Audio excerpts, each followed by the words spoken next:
Over to you, sir. Yes. Please Yeah. Am I guide audible? our students. Am I audible Yes, to sir. you? Or? Fine. Yes, sir. Yeah. Yes, sir. Yes, Yeah. sir. Yes, you are First of audible. Yes, all, sir. I feel very happy to Okay. address you all people because the very energetic hopes and enthusiasm is filled in you, and you have chosen engineering as a career branch. So, first of all, hearty congratulations from our entire KBIT and Simusoft family. So today's topic is although 4.0. We are going to discuss in the in that terminology deeply. But before that, I feel I should express my happiness that such a wonderful career branch you have chosen for your dream to complete. Your family members, your friends must be feeling proud on you. And today's scenario, in yesterday's newspaper, I read that 25% engineering seats are vacant. But the positive aspect that uh, 1 lakh and 21,000 students got admission in engineering. If you see in Maharashtra is a huge train, we have huge seats compared to other states. Only our Pune region is having more than 40-50,000 seats. So people say that there are huge number of some engineers, and we feel that there is a shortage of work also. Uh, that is what we are going to address. That what exactly this engineering is all about. How our these 4 years are going to be in the college. What all our career opportunities we will have in the future. I mean, do we have that entrepreneurship fire in us? What exactly is this? Because many of you was maybe I don't know. Many of you must have been forced to join this engineering branch. Maybe because of college is near. Maybe because some fees are waived off. So there are many number of reasons that you have joined engineering. But even though if you have fallen in this engineering field accidentally, how you are going to build this accident into career, that we are going to see. There are so many myths that engineering people, they are feeling shortage of the work, and employability is very poor. But when I see it, I mean, I have almost 20 years of experience. I'm in this field for more than 2 decades now, and now I have started feeling that there is a dream career for this, because China is getting restricted from all over the world. And my dear friends, if you see our productivity, our youth, our population, it is more than 140 crores now. So we are crossing 150 crore, and the major aspect of our population, positive aspect of our population is we have more than 65% population of youth in our India. So if you compare to Germany, Western countries, Europe and America and Japan, most of their population is crossing more than 60. So future is ours, and the kind of restrictions all over world China is getting, we think that there are great chances for India that that production will come to us. Now our prime minister, if you see, they are launching semiconductor movement in India. Till the date, we were not able to manufacture our single IC. But now the kind of trend we are putting, uh, uh, iPhone manufacturing plant is being set in India. Many companies like Foxconn, Flextronics, they are getting attracted towards India. And if this entire revolution is happening in manufacturing, in electronics, in computer, then we should grab this opportunity and we should be ready to take these challenges. Now, don't look this engineering as a career for local only. We want to be global now. Many of you would like to go for higher studies. Many of you would like to go for CAT examination. So everywhere there is a need from Indian mind, and the kind of attitude we build, the kind of holistic and kind gesture we have all over from the world, people are looking for Indian talent. And for this, if you are not ready, if you are going to waste your time like this, considering that I have come in this field accidentally, we will miss the bus, and there are great chances for you to fulfill the dream of your family. VPKBIT college is in, even though I cannot say it's a rural kind of infrastructure, Vidya Pratishthan has got in their Varanasi. I have not seen even in this entire India. I can say, and even the kind of time I have spent for last 2 years now, we have seen tremendous efforts from Honorable Pawar Sahib, Dada, Vaini, Tai, and this entire holistic, this trustee, they are really working so hard for uplifting the rural youth. And this infrastructure of PBKVIT is at par with IIT. You can see lush green. You can see great computers lab. You can see our center of excellence in robotics and automation. So we have not this KBIT at the college. First of all, you all are very fortunate that you have grabbed this opportunity. The kind of food test in the mess. I mean, it's amazing from all the corners. And if your family members are in this group, they are listening to us, they really should feel proud that they have grabbed this opportunity, getting good quality education in VPKBIT Baramati. So on behalf of this entire trustee, on behalf of entire faculty team, on behalf of Honorable Principal Dr. R.S. Bichkar, I really welcome you on this interaction program. This is not going to be a lecture. This is kind of an interaction we'll be having. We will discuss with each other, and the Honorable Disle sir, Sonone sir, they are putting great efforts, and they said, sir, what our engineering students should get in the induction, because many people will tell you that let's talk on motivation, let's talk on some current trends, but we are going to make you introduce with the latest technological trend are going on. So at the very first day, the beginning day of year, you are going to introduce on this latest technological part, so that everyone will feel that we are in the same branch. Today, some people might have got admission in computer engineering, artificial engineering, mechatronics, mechanical, electrical, electronics. So even though these branches for namesake, they are different, but they are one now, because it's interdisciplinary structure going to rule in the future. If you see today's car, even though it is a mechanical engineering equipment, you can say we have started calling electrical vehicle. So mechanical and electrical has come together. If you see the dashboard of your car, this is the entire electronics. And if you see the programming aspect of artificial intelligence, many AI-based programs, IoT-based applications are introduced in one vehicle. So tomorrow's equipment, tomorrow's products are not going to be ruled by one particular branch, even though some might have got civil as a branch. So in civil also, we have got a lot of technologies, and the kind of infrastructure we are building, we need huge engineering brain for this branch also.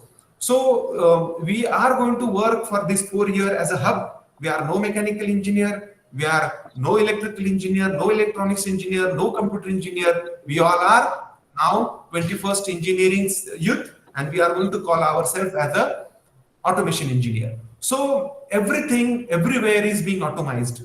Why automation is required? To save our cost, to get the best product. And you must have seen, at one point of time, people say there is a scarcity of the scarcity of the manpower. And at the second hand, you see there is a 140 crores population. So sir, may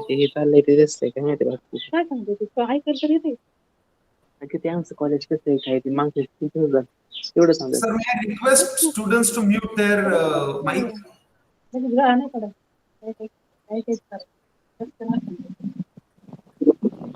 Who is Abhishek Gaikwad? Yeah. So, I mean, should I continue in English, or Marathi will be okay, because most of your crowd are Maharashtrian? English, sir. English. Marathi sir sir. English Marathi का? Marathi sir. Marathi. Marathi. बरं, sir. आपण sir continue in English sir. Marathi. Marathi sir. Marathi. ठीक आहे ठीक आहे ठीक आहे. मराठी. आपण मी पुन्हा एकदा तुमच्या सगळ्यांचं स्वागत करतो. आणि आता ह्या ज्या काही 4 वर्षाच्या कालावधीमध्ये आपल्याला नक्की काय करायचंय, बरेच लोकांचे प्रश्न आहेत की सर मागच्या वेळेस आम्ही ज्यावेळेस सेशन घेतला त्यावेळेस बऱ्याच लोकांनी विचारलं की सर कुठलं कॉलेज निवडू, कुठली ब्रांच निवडू आणि पुढे काय स्कोप आहे. मित्रांनो, आता ती स्टेज आपली गेलेली आहे. आता आपल्याला प्रत्येकाकडे ब्रांच आहे, प्रत्येकाकडे मला आता हे करायचं होतं आणि ते करायचं नाही, आता हे डोक्यातनं काढून टाका. कारण स्कोप हा कुठल्याही ब्रांचला नसतो, स्कोप हा आपल्या प्रयत्नांना असतो. कारण ह्या जगामध्ये जर तुम्ही बघितलं असेल तर ह्या ज्या काही आपल्या इंडस्ट्री 4.0 मध्ये ज्या काही आपल्या उत्क्रांती घडल्या, जिथनं आपलं रिव्होल्युशन सुरू झालं इंडस्ट्रीचं, तिथनं जर तुम्ही बघितलं तर याच्यामध्ये प्रत्येकाचा वाटा आहे. आणि मग हे सगळं करताना आपण आपल्याकडे मार्क्स किती आहेत, आपल्याला पुढचं आपलं ध्येय कसे आहेत. Please communicate in English. Yes, I will combine because most of the crowd is Maharashtrian, so we will mix it, and it is going to be repeated also. So don't worry. Every students will be able to get what exactly we are going to deliver from this session. So कुठे होतो मी? हा, industry 4.0. तुम्हाला जो काही topic दिलाय सरांनी, दिसले sir असते, मला तर खूप खूप छान वाटतं. I feel really happy that the kind of subject you people have, because most of you not are aware about industry 4.0. मी कधी कधी माझे इतके सेशन होतात, 4th year engineering, 3rd year engineering स्टुडंटला विचारलं की 2 टर्मिनॉलॉजीज आता जगावरती रूल करतात, त्या म्हणजे एक IoT आणि दुसरं industry 4.0. Artificial intelligence, data science, हे सगळं मिळून एकत्र येणारच आहे. परंतु आता 2 गोष्टींचा आपल्याला अर्थ खूप नव्याने समजून घ्यावा लागेल आणि याच्यासाठी तुम्हाला पुढे तयार व्हावं लागेल, ते म्हणजे IoT आणि इंडस्ट्री 4.0. मी 3rd इयरच्या विद्यार्थ्यांना विचारतो, 4th इयरच्या विद्यार्थ्यांना विचारतो आणि ते म्हणतात की सर काहीच लोकांना, म्हणजे 100 पैकी 5-2 लोकांनाच हे माहिती असतं. तर मग हे खूप विदारक चित्र आहे की आपल्याला जर आपल्या आयुष्यामध्ये ज्यासाठी आपण अट्टहास केला, ज्यासाठी आपण करिअरची ब्रांच निवडली, त्यासाठी आपल्याला पुढचं भविष्य आपल्याला आत्ताच समजून घ्यावं लागेल. कारण आपल्याकडे जर ध्येय नसेल तर मग ही चालणारी वाट, ही फक्त आपली पाय आपले दुखतील, परंतु आपल्याला कुठं जायचं त्याच्यासाठी आपल्याला जर आता समजून घेतलं की नक्की भविष्यामध्ये हे सगळं इंजिनिअरिंग कुठे घेऊन जाणार आहे आपल्याला. काल परवापर्यंत अशी परिस्थिती होती की आपण कुठेतरी इंजिनिअरिंगची डिग्री घ्यायचो आणि एखाद्या कंपनीमध्ये आपण त्याला म्हणायचो की चिकटला, आणि मग तो आयुष्यभर महिंद्रा असेल, टाटा मोटर्स असेल, तुमचं बाकीच्या काही कंपन्या असतील, आपल्या बारामतीमध्ये सुद्धा खूप मोठ्या पियाजिओ आहे, फरेरो आहे. तर ह्या सगळ्या कंपन्यांमध्ये पहिले अशी कंडिशन, अशी वेळ होती की एकदा तुम्ही कंपनीत गेले की रिटायरमेंट पर्यंत तुम्हाला काही टेन्शन नसायचं. आता इतकी परिस्थिती बदलली आहे की दिवसाला इंडस्ट्री बदलते. मग हे का बदल घडतायत? त्या बदल घडल्यामध्ये तुम्ही आता ही तुमची जे काही 4 वर्ष असणार आहेत इंजिनिअरिंगचे, प्रत्येकाला असं वाटतं की मी ही डिग्री मिळाली, परंतु 4 वर्षानंतर त्या डिग्रीचा तुम्हाला फारसा उपयोग होणार नाही, कारण तुम्हाला कंटिन्युअस शिकावं लागेल. आणि VPKBIT मध्ये आम्ही हेच तत्व धरून एक सेंटर तयार केलंय की या मुलांना जरी त्यांनी प्रत्येक डिग्री घेतली तरी ऑटोनॉमस कॉलेज असल्यामुळं तुम्हाला मायनर मेजर असे चॉईसेस सुद्धा दिलेले आहेत. दिसले सरांनी काल सांगितलं असेल की एखाद्याला मेकॅनिकल इंजिनिअरिंग मध्ये तो काम करतोय तर त्याला मेजर मायनर म्हणून एखादा रोबोटिक्सचा ट्रेड घेता येईल, एखाद्या आर्टिफिशियल इंटेलिजन्सच्या रोबोटिक्सच्या विद्यार्थ्याला, AIDSच्या विद्यार्थ्याला 3D प्रिंटिंगचा एक ऑप्शन घेता येईल.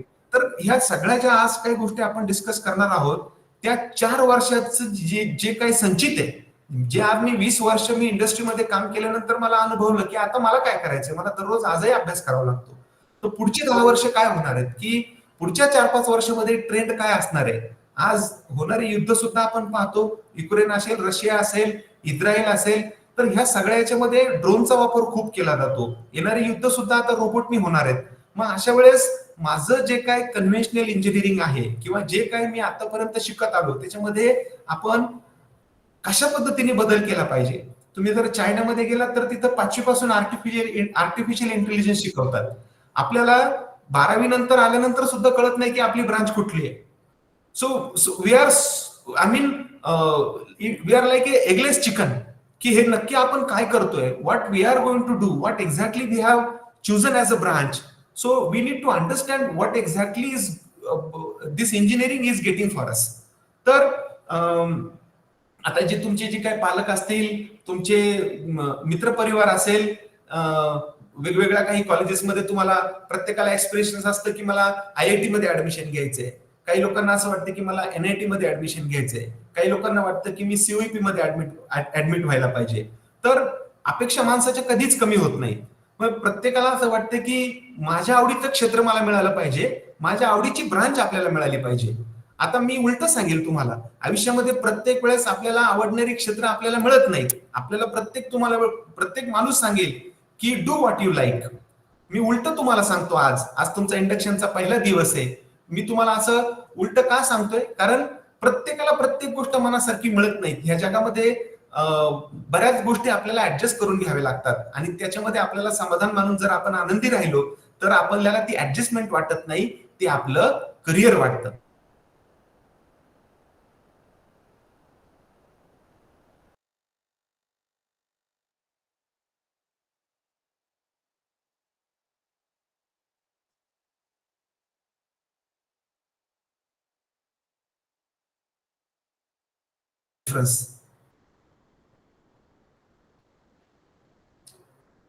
Sir, please continue. आवाज येत नाही. त्याच्यामुळं प्रत्येक जण तुम्हाला सांगेल की तुम्हाला जे आवडतं ते करा. प्रत्येक जण तुम्हाला सांगेल की अरे बाबा तुझी ही आवड आहे का ती जप. परंतु आवडते ते करा. आता मला माधुरी दीक्षित आवडायची, पण मला ते नाही करता आलं. मग मी काय केलं, जी मला मिळाली तिला माधुरी दीक्षित समजायला लागलो आणि मग त्याच्यातनं आयुष्य सुंदर झालं. मला असं वाटायचं की नाही, मला हे लेक्चर नाही आवडत, मला बोर होतंय. ही बोर होण्याची मनाची संकल्पना आहे. मला हे ब्रांच कळत नाही. अरे कळत नाही का? कारण तुम्ही अजून अभ्यासच नाही केला त्याचा. तुम्ही अजून पाण्यात उतरलेच नाही. तुम्ही पाण्यात न उतरता तुम्ही स्वतःला एक्सप्रेस करायला लागलात की अरे मला हे जमत नाही, मला ते कळत नाही. आयुष्यामध्ये अशी काहीच गोष्ट नसते की जी आपल्याला जमत नाही, ते आपल्याला करत नाही. आपण त्याच्यामध्ये इंटरेस्ट बिल्ड करत गेलो, आपण त्याच्यामध्ये अभ्यास करत गेलो तर आपल्याला कळतं की अरे ह्याच्यामध्ये मी नक्की काहीतरी चांगलं करू शकतो. आणि आता आपल्याकडं आपल्या आई वडिलांनी कष्ट करून खूप सारा विश्वास ठेवलाय. आता विचार करा की ज्यांना VPKBIT सारखं इतकं सुंदर कॉलेज मिळालं, ज्यांना बाकीच्यांना दुसरं कॉलेज मिळालं, त्यांनी काय करायचं? ज्यांना इंजिनिअरिंग मध्ये ऍडमिशनच नाही मिळाली, ज्यांना BCS किंवा BBA करावं लागलं, त्यांनी काय करायचं? ज्यांना त्याच्याही नंतर पुढची गोष्ट आहे की BCom त्यांना सायन्सच आलं नाही, त्यांनी काय करायचं? So always think there is a half glass is not half empty, it is half फुल. त्याच्यामुळं इंजिनिअरिंग साठी आता तुम्हाला खूप सोन्याचे दिवस आहेत आणि त्याच्यातनं आपल्याला काय करायचंय? आपल्याला एक दिवसापासून कशी सुरुवात करायची? कारण हे 4 वर्ष जे असणार आहेत तुमचे, this 4 years you have to work like a अगदी आपण म्हणतो ना घोडा, आपण म्हणतो त्याला घोड मेहनत केली, मी त्याला घोर मेहनत केली, राबलो. हे 4 वर्ष तुम्ही फक्त राबायचे. आयुष्यातली पुढची 40 वर्ष तुम्हाला खूप आनंदी जातील. कारण प्रत्येक आपल्या आई वडिलांचा आपल्यावरती विश्वास आहे. कुठलंही काम करताना लक्षात घ्या की माझ्या आई वडिलांनी वयाच्या 18 वर्ष होईपर्यंत मला कसं सांभाळलंय, मी किती अभ्यास केलाय, मी किती कष्टाने ऍडमिशन मिळवले, मी सायन्स मध्ये गेलो, त्याच्यामध्ये अभ्यास केला, मी CET दिली, मी JEE दिली. माझा आतापर्यंतचा प्रवास हा खूप कडतर आहे. त्याच्यामुळं तुम्ही सशासारखे रिलॅक्स होऊ नका की आता त्याला इंजिनिअरिंगला ऍडमिशन मिळालं ना, काही टेन्शन नाही. मुली असं म्हणतात की आता मला इंजिनिअरिंगला ऍडमिशन मिळालं, मग आता काय नवरा सुद्धा इंजिनियर मिळेल, मला काय काम करायची गरज नाही. तर असं एक लिथर्जिक ऍटिट्यूड बऱ्याच वेळा ह्या युवकांमध्ये येतो आणि त्यात आता मोबाईल आलाय, युट्यूब आलाय, रील्स आल्यात, इन्स्टा आलंय, फेसबुक आलंय. त्याच्यामुळे जर आपल्या विद्यार्थ्यांचा तुम्ही स्क्रीन टाइम बघितला तर तो स्क्रीन टाइम खूप आहे. म्हणजे जर एका राजकीय पुढाऱ्याच्या भाषणाला तुम्ही जर बघितलं तर 2-2 लाख त्याच्या कॉमेंट्स येतात. आणि एखादं तुम्ही चांगलं सेशन घ्या ज्याच्यावरती अभ्यासपूर्वक कुणी काम केले, व्यक्त केले, युवकांचा त्याला 15 ते 20 लाईक सुद्धा येत नाही. आणि ही दुर्दशा आहे आपली. आपण वेळ कुठं घालवायचा आहे? आपल्याला भडक स्टेटमेंट करणारी लोकांचे आपण 4-4 लाख, इव्हन तुम्हाला सांगतो की एखादं नवीन गाणं आलं तर त्याला 4 कोटी व्ह्यूअर्स. बायोटेक होतं बाळ ते. हा म्यूट करा. तुम्ही एखादं नवीन गाणं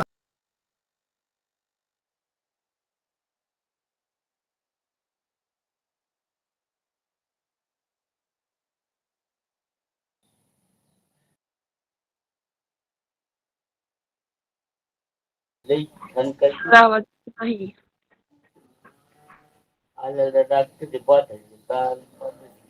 काय भाकरी करायची आहेत का? हा,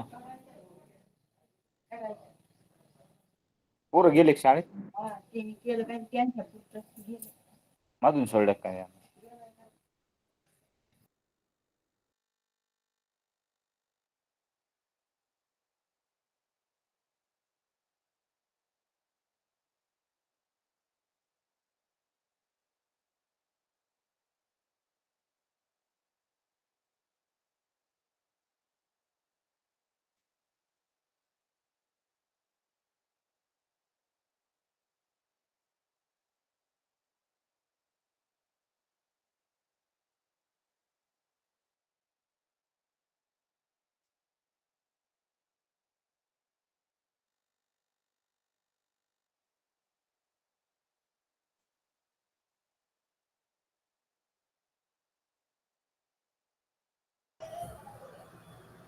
आवाज येतोय? काही प्रॉब्लेम झालाय का sir? Sir please please please. Problem नाही ना काही? नाही सर, नाही काही प्रॉब्लेम नाही. फक्त I request all the students to mute and you can ask the questions later on. Yes yes yes. आपण खूप एक तुम्हाला तुमच्या प्रश्नांच्या उत्तरासाठी एक नंतर आपण एक 10-15 मिनिट देणार आहोत. त्यावेळेस आपण नक्की इंटरॅक्ट करू. Some people might have missed something in their particular language, so they can ask me questions at the end in English, Hindi, so we'll be able to address those properly. So what I was pointing out, that what exactly you people are doing, what is your mentality going on, and how you are taking engineering as a granted. Engineering he branch खूप exciting आहे. त्याच्यामध्ये तुम्हाला अभ्यासाबरोबर खूप काही मजा करता येणार आहे. I mean you need to really enjoy. कारण तुम्ही हे ड्रोन बघा, तुम्ही आत्ताच जर तुम्ही आर्टिफिशियल इंटेलिजन्स बघा, तुम्ही रोबोट बघा, याच्यामध्ये खूप धमाल आहे करण्यासारखी. पण जर तुम्ही तुमचा बेसिक पाया जो म्हणतो आपण त्याला, तो जर पक्का केला तर इथं मी सांगतो आता 326 मुलं आहेत. 326 पैकी 326 जणांना 100% नोकरी मिळेल ही गॅरंटी मी देतो. कारण आजही आपल्याकडे इतकं सुंदर इन्फ्रास्ट्रक्चर आहे, इतकी सुंदर वातावरण आहे, आणि या वातावरणामध्ये इतक्या सुंदर कॉलेजमध्ये ह्या सगळ्या फॅकल्टी बरोबर आपण जीव लावून काम केलं. काय मी किती शोकांतिक आहे की एका चांगल्या लेक्चरला, एखादा चांगला तुम्ही अगदी IITN घ्या किंवा तुमचा कुठला तरी मेंटर घ्या, हार्डली त्याला 100 ते 150 कमेंट येतील. आणि आपण जर जे ट्रेंडिंग गाणी बघितली, इन्स्टावरती रील बघितल्या, तर त्याला तुमचा वेळ कसा गेला तुम्हाला कळणार नाही. त्याच्यामुळं invest your time in your self. आज आपण हे सगळं करताना 4 गोष्टी खूप महत्वाच्या आहेत. तुम्ही आज पहिला दिवस म्हणून तुम्हाला आठवणीने सांगतो की जरी आपल्याकडे मोबाईल आलाय तरी पुस्तकांचं महत्व कमी होत नाही. You have to read a lot in engineering, your academic, your courseware, but apart from that, do read good books also. One of the book which you need to refer is 7 Habits of Highly Effective People. Note down Stephen Covey's book. So I mean it's a bestseller book, 7 Habits of Highly Effective People by Stephen Covey. आणि हे काय सांगतो की there are 4 things in your life. एक important, दुसरी urgent, not important and not urgent. ह्या 4च गोष्टी आपल्या आयुष्यातला वेळ खातात. आता ह्या 4 गोष्टींना जर आपण मॅनेज करू शकलो, if you are able to manage this 4 things, first is important, second is not important, third is urgent, fourth is not urgent.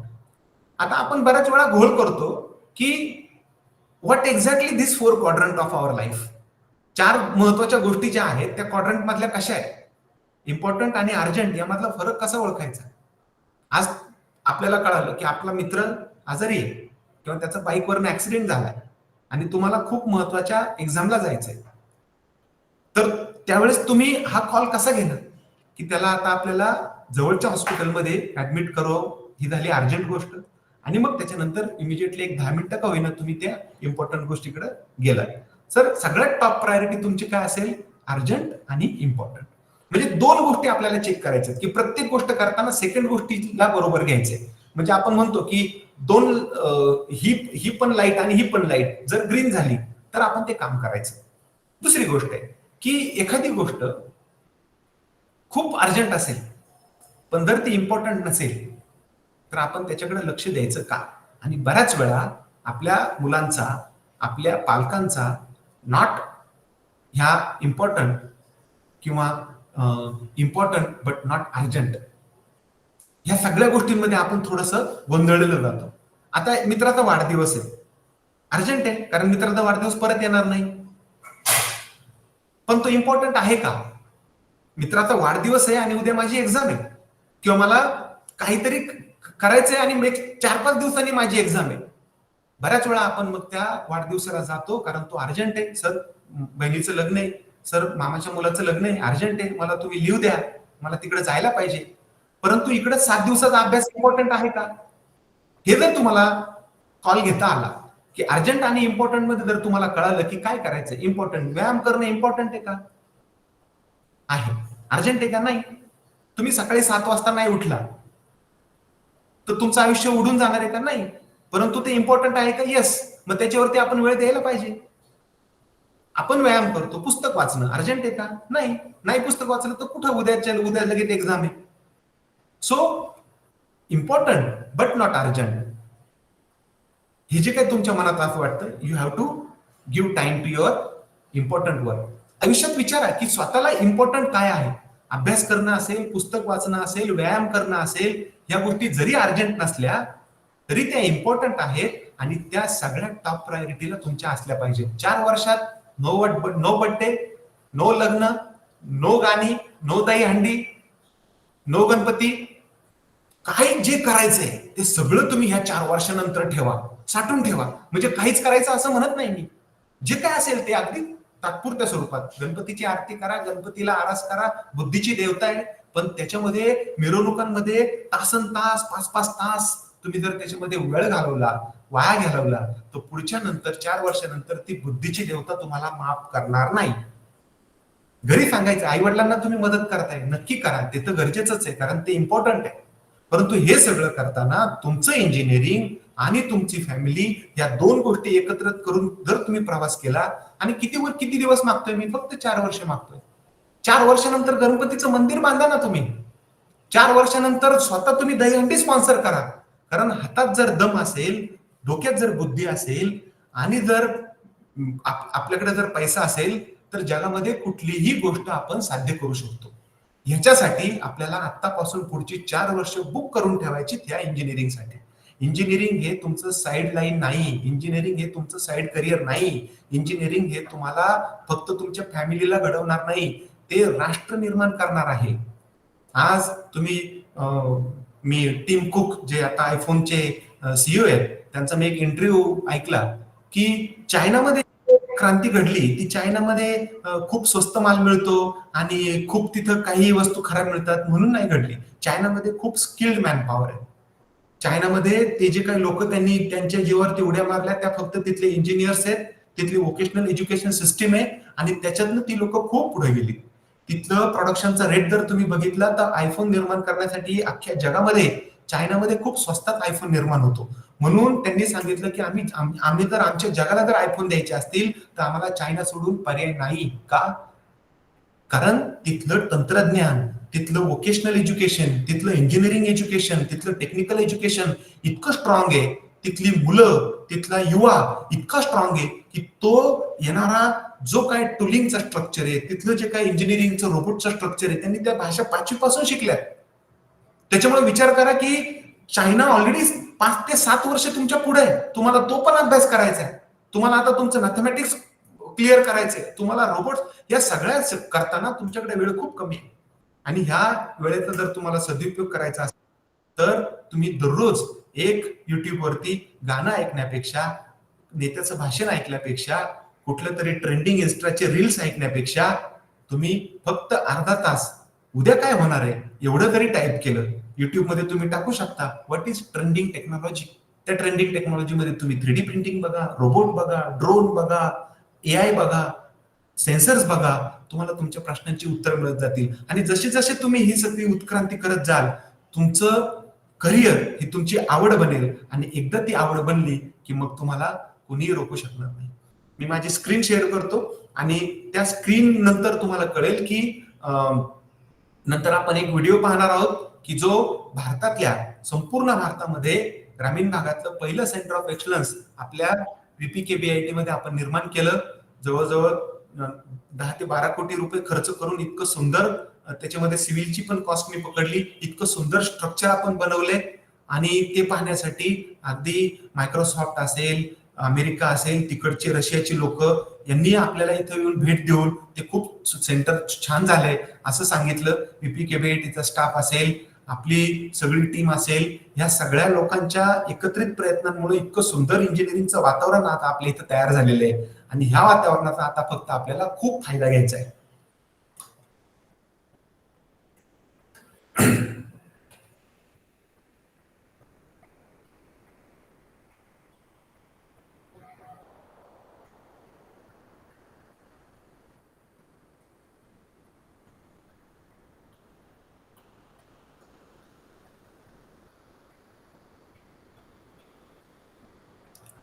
माझी स्क्रीन दिसते का?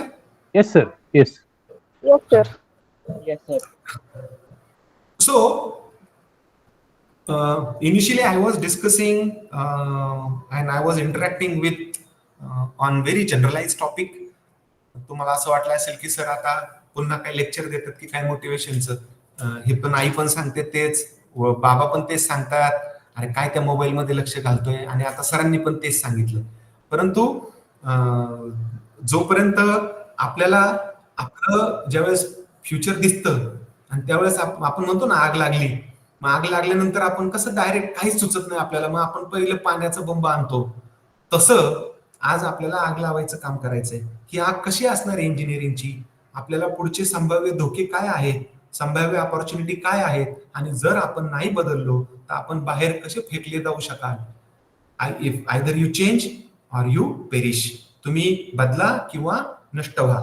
आणि हे जे काही चॅलेंजेस आता आपल्याकडे आलेत त्याचं आपल्या आयुष्यामध्ये काय स्थान आहे ते आपण पाहणार आहोत. किती लोकांना माहिती आहे मनातल्या मनात सांगा. आता तुमचे माईक तर म्यूट केलेत सगळ्यांनी. इंडस्ट्री 4.0 हा शब्द किती जणांनी ऐकलाय? मला असं वाटतं की खूप कमी जणांनी ऐकला असेल. तो इंडस्ट्री 4.0 आपण शब्द समजून घेऊ, त्याचा आपल्या करिअरमध्ये, आपल्या इंजिनिअरिंग मध्ये काय स्थान आहे ते समजून घेऊ. त्याच्या ह्या सगळ्यांच्या अगोदर ही स्लाइड बघा. इंडस्ट्री 4.0 म्हणजे आता तुम्ही म्हणाल की डायरेक्ट फोर्थ काय, तर हे एक रिव्होल्युशन आहे, उत्क्रांती आहे. तुम्हाला सगळ्यांना माहिती आहे का की आपण पृथ्वीचा जन्म कधी झाला? पृथ्वीचा जन्म झाला 350 कोटी वर्षापूर्वी. मग तोपासून माणूस काय करत राहिला? मग त्याला पाणी, हवा, ऑक्सिजन, अमिबा, मग तो शिपूट असलेला माणूस, चिंपांजी, असं करत करत आपली उत्क्रांती होत गेली. आता ही झाली उत्क्रांती आपल्या जीवनाची, आपल्या मानवाची. आपण त्याला ह्युमन इव्होल्युशन म्हणतो. ही सगळी उत्क्रांती करताना मग तुम्ही ते मोहनजोदडो बघितलं असेल. 4 ते 5 हजार वर्षापूर्वी एक पूर्ण संस्कृती काढली गेली त्याच्यामध्ये. मग इंडस व्हॅली पाहिली असेल तुम्ही विचार करायचा, थोडस हिस्ट्रीमध्ये जा. ह्या सगळ्या गोष्टींचा आपल्या आयुष्यामध्ये किती इम्पॅक्ट असतो, आपण कसे गुंफले गेलेलो आहोत. तर हे सगळं इव्हॅल्युएशन होत जाताना विचार करा की 350 कोटी वर्ष पाठीमागे जा. त्याच्यानंतर हळूहळू 4 ते 5 हजार वर्षापूर्वी इंडस व्हॅली, माणूस, मग त्यावेळेस तर ते सिव्हिल इंजिनिअरिंगचं स्ट्रक्चर जर तुम्ही बघितलं, ऋतिक रोशनचा तो पिक्चर आहे त्याच्यामध्ये ते सगळं त्यांनी दाखवलेलं आहे की त्यावेळेस पायपिंग, ड्रेनेज सिस्टीम कशी होती, त्यावेळेस सिव्हिल इंजिनिअरिंग कसं होतं. मग ते 4 ते 5 हजार वर्ष आणि 350 कोटी वर्ष, किती फरक आहे. नंतर हळूहळू तुम्ही पुढे जा आणि मग तुम्हाला खरं कळेल की शेतीचा जन्म झाला. नाहीतर पहिला माणूस कंदमुळे खाऊन जगायचा, प्राणी खायचा. त्याच्यानंतर शेती, लोकांना असं कळालं की शेती ही करू शकतो आपण. मग शेती हा व्यवसाय म्हणून लोकांनी ऍक्सेप्ट केला आणि मग ती बलुतेदाराची पद्धत आली की शेतकऱ्यांनी धान्य पिकवायचं, त्यांनी त्या सेवा करायच्या, सुतारांनी गाडी बनवून द्यायची, बदल्यात त्याला धान्य द्यायचं. इथं इंडस्ट्री कुठंच नव्हती. इथं एक सिस्टीम होती. याच्यामध्ये इंडस्ट्रीचं रिव्होल्युशन कधी आलं नाही. त्याला औद्योगिक युग कधी सुरू झालं, आपलं उद्योग कधी आले आणि ह्या उद्योगांनी मानवाचं जीवन कसं वेगळं केलं ते आपण पाहणार आहोत. तर हे 4 जे टप्पे या उद्योगाच्या उत्क्रांतीचे, त्याच्यामध्ये आपलं आयुष्य कुठं जाणार आहे. मी हे मुद्दामून तुम्हाला थोडंसं पाठीमागच्या हिस्ट्रीमध्ये घेऊन का सांगतोय, कारण त्याचा तुम्हाला तुमच्या आयुष्याची ताळमेळ जुळायला पाहिजे. मग शेती आली. शेतीमध्ये आपण वेगवेगळ्या प्रकारचे प्रयोग करायला लागलो. मग बैलजोडी घेतली आपण, मग आऊत घेतला, मग आपण पाणी मोठीने पाणी हे करायचो, सर्जा राजाची बैल जोड, मग तो सर्जा राजा ती मोठ आणायचा, थारोळ्यात टाकायचा, मग ते पाणी आपल्या शेतीला जायचं. इथं तोपर्यंत मोटर नव्हती आलेली, इथं तोपर्यंत आपल्याला लाईट नव्हती आलेली, इथं तोपर्यंत आपल्याला कुठल्याही प्रकारचं इंजिन नव्हतं आलेलं. असं करत करत करत करत 350 कोटी वर्षापासून आपण आपला प्रवास चालू ठेवला आणि पहिलं इंजिन आपल्याला मिळालं तर ते म्हणजे जेम्स वॅट. जेम्स वॅटने जवळजवळ 1784 साली, म्हणजे तुम्ही बघा की 350 कोटी वर्ष, नंतर मग 5000 वर्ष, मग 4000 वर्ष, ज्ञानेश्वरांनी ग्रंथ लिहिला तो 1200 साली, नंतर शिवाजी महाराजांचा जन्म 1600 साली, मग तुमचा आपल्याकडं तो वास्को द गामा आला, नंतर कोलंबस आला. हे सगळं करत करत 1784 उजाडलं, तेव्हा कुठे जेम्स वॅटने वाफेच्या इंजिनचा शोध लागला आणि त्या वाफेच्या इंजिनमुळे आपली रेल्वे धावली. आणि तो मूळचा मेकॅनिकल इंजिनियर होता. वडिलांचं जहाज बांधणीचा त्याचा कारखाना होता. त्या जहाज बांधणीच्या कारखान्यामध्ये या सगळ्या मेकॅनिकल सिस्टीमला त्याने थर्मल एनर्जी किंवा ही steam energy is converted into mechanical energy हे प्रूव्ह केलं. आणि आपल्या प्रत्येक तुमची हँडलूमची मशीन्स असतील, आपण पहिलं तुम्ही बघा गांधीजी चरख्यावरती ते चरखा विणायचे. मग आपल्याला कापड इंडस्ट्रीमध्ये या इंजिनचा फायदा झाला. मग ते आगगाडीची आपली धावू लागली. आपण झुक झुक झुक आगीनं गाडी, धुरांच्या रेषा हवेत गाडी, ती गाणं आपण ऐकायचो. तर ही सगळी देण आपल्या जेम्स वॅटची होती. ती आपली इंडस्ट्रीची पहिली रेव्होल्युशन, दॅट इज इंडस्ट्री 1.0. 100 वर्ष लागली इंडस्ट्रीची दुसरी रिव्होल्युशन यायला. म्हणजे फक्त जेम्स वॅटच्या कर्तृत्वावरती आपण 100 वर्ष घालवली. आणि मग पुढे तुम्हाला इलेक्ट्रिसिटीचा शोध लागला तो 1870 मध्ये, म्हणजे 1784 1870. म्हणजे आपण अगदी इंग्रजांच्या पारतंत्र्यात होतो. आपण कंदील घेऊन जायचो, आपले भूमिगत व्हायचे सगळे स्वातंत्र्य सैनिक. आणि मग तोपर्यंत हे सगळं जग चाललं, हे इंडस्ट्रीच्या पहिल्या रिव्होल्युशनने चाललं. मग दुसरी रिव्होल्युशन कधी झाली, ज्या वेळेस एडिसनने लाईटचा शोध लावला, मग इलेक्ट्रिसिटी तयार झाली आणि ह्या आपल्या इंजिनला इलेक्ट्रिसिटीची जोड तयार होऊन आपण जास्तीत जास्त उत्पादन करायला लागलो. मग असेंब्ली लाईन आली. मग त्या असेंब्ली लाईन वरती एक कार निर्माण व्हायची तर त्या 10 कार निर्माण व्हायला लागल्या. पहिल्यांदा फक्त राजा महाराजांना ती कार मिळायची, आता सर्वसामान्य माणसांना ती कार मिळायला लागली. ती आपली इंडस्ट्रीची सेकंड रिव्होल्युशन झाली. आता पुन्हा 1870 पासून जवळजवळ 1969 उगवलं. I am unable to understand anything. Please try to continue in English. Hello, दिसले sir? Yes, sir. How many students are there who are not comfortable with Marathi? Please. Yes, sir. Only one. Where are you from? Sir, I am from Madhya Pradesh. Okay. So what? Remaining students are very much comfortable with Marathi. Whenever you will be joining our college, then you can understand all the things in English also. So, as you are going to be part of Baramati, then Sir, I will request these students to go in the center. My entire team is there, and they will explain. In fact, this PPT also I'm going to share with you. You can share with them also. so try to understand whatever is the language going on now. Okay. Yeah. So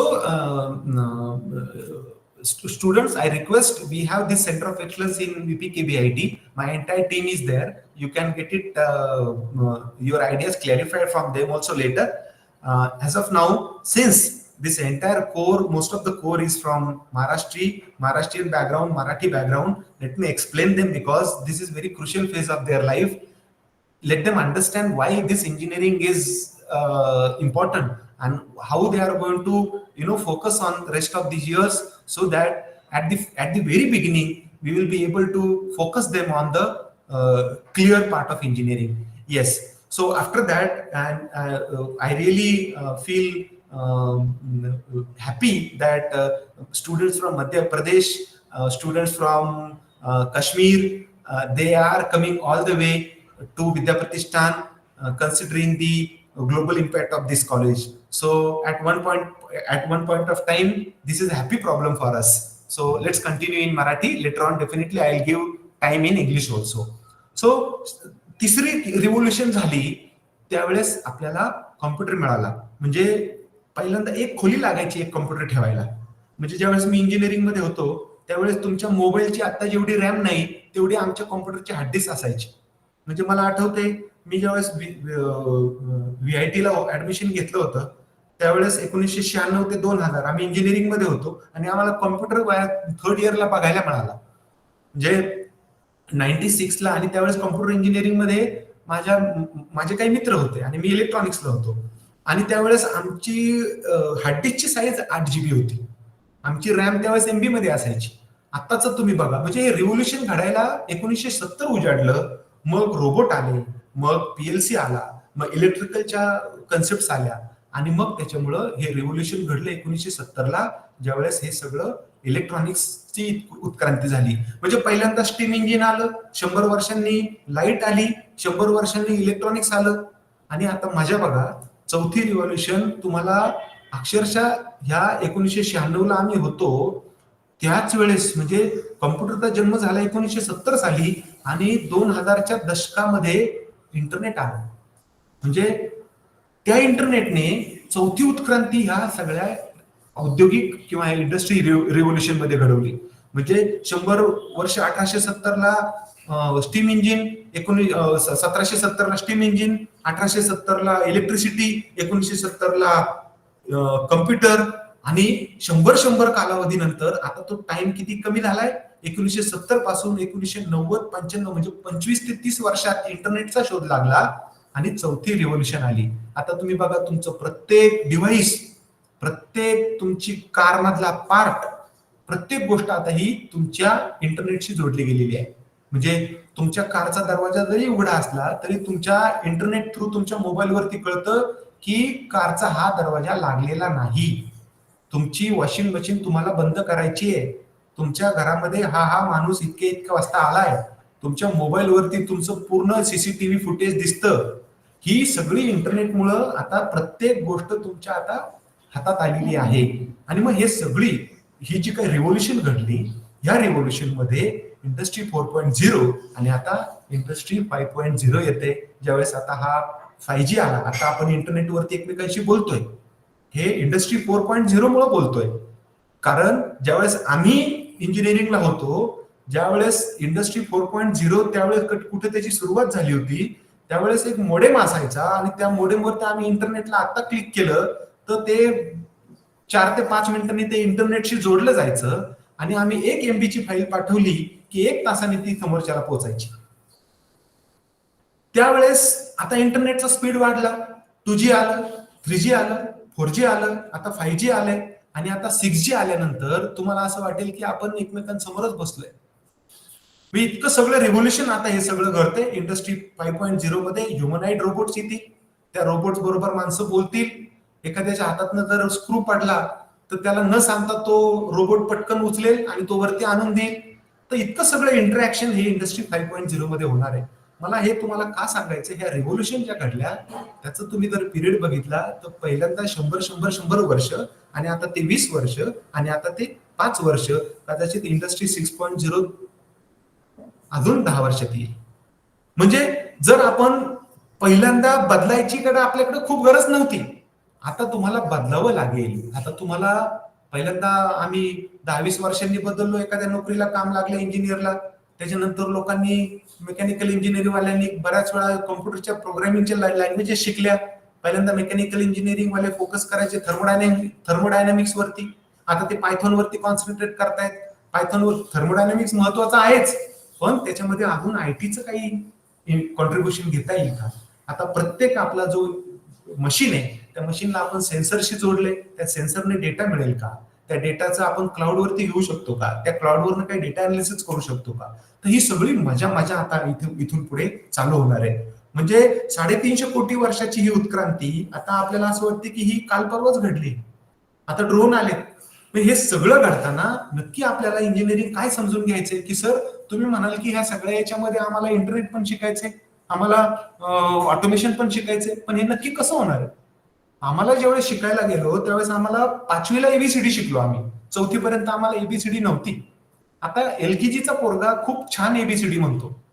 हे बदलावं लागणार आहे. बदल हा तुम्ही बदला नाही तर नष्ट व्हा. त्याच्यामुळं जर तुम्ही म्हणाल की सर एवढं कसं काय करावं लागेल. त्या प्रमाणात तुम्हाला आता सोयी पण वाढल्यात. आम्हाला एक लेक्चर शिकायला किंवा एखादी वही आणायला पूर्ण आमचं आपवळून चौक शोधावा लागायचा. आता तुम्हाला एखादी कन्सेप्ट सांगायची किंवा करायची तर तुम्ही युट्यूबवरती तो पटकन तुमची आयडिया क्लिअर करू शकता, दुसऱ्या ब्रांचची माहिती घेऊ शकता. त्याच्यामुळे आता अवघड काही राहिलेलं नाहीये.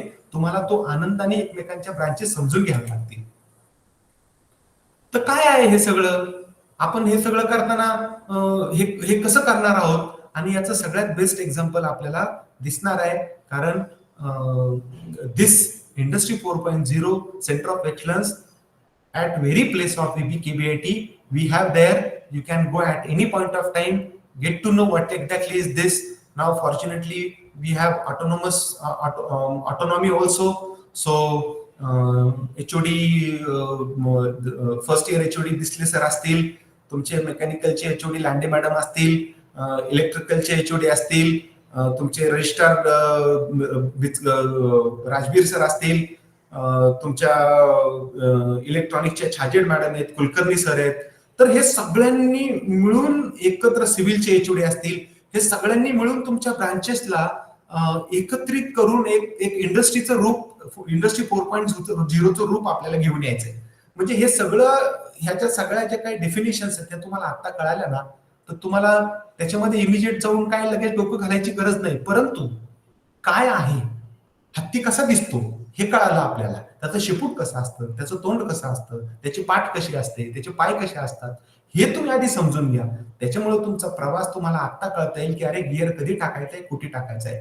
आता ह्या सगळ्या गोष्टीमध्ये इंटरेस्टिंग काय बघा, की तुम्हाला सीएनसी व्हीएमसी मशीन आहेत की ज्या तुमचा गाडीचे पार्ट असतात. आपण जे बाईक चालवतो, आपण जी गाडी चालवतो, त्याचे वेगवेगळे पार्ट्स आहेत आणि त्याला ऑटोमोबाईल सेक्टर म्हणतात. या ऑटोमोबाईल सेक्टरचे पार्ट बनवण्यासाठी लोखंड वापरलं जातं, स्टील वापरलं जातं. त्या स्टील लोखंडाला कोण बनवतं? जिंदाल आहे किंवा टाटा स्टील आहे.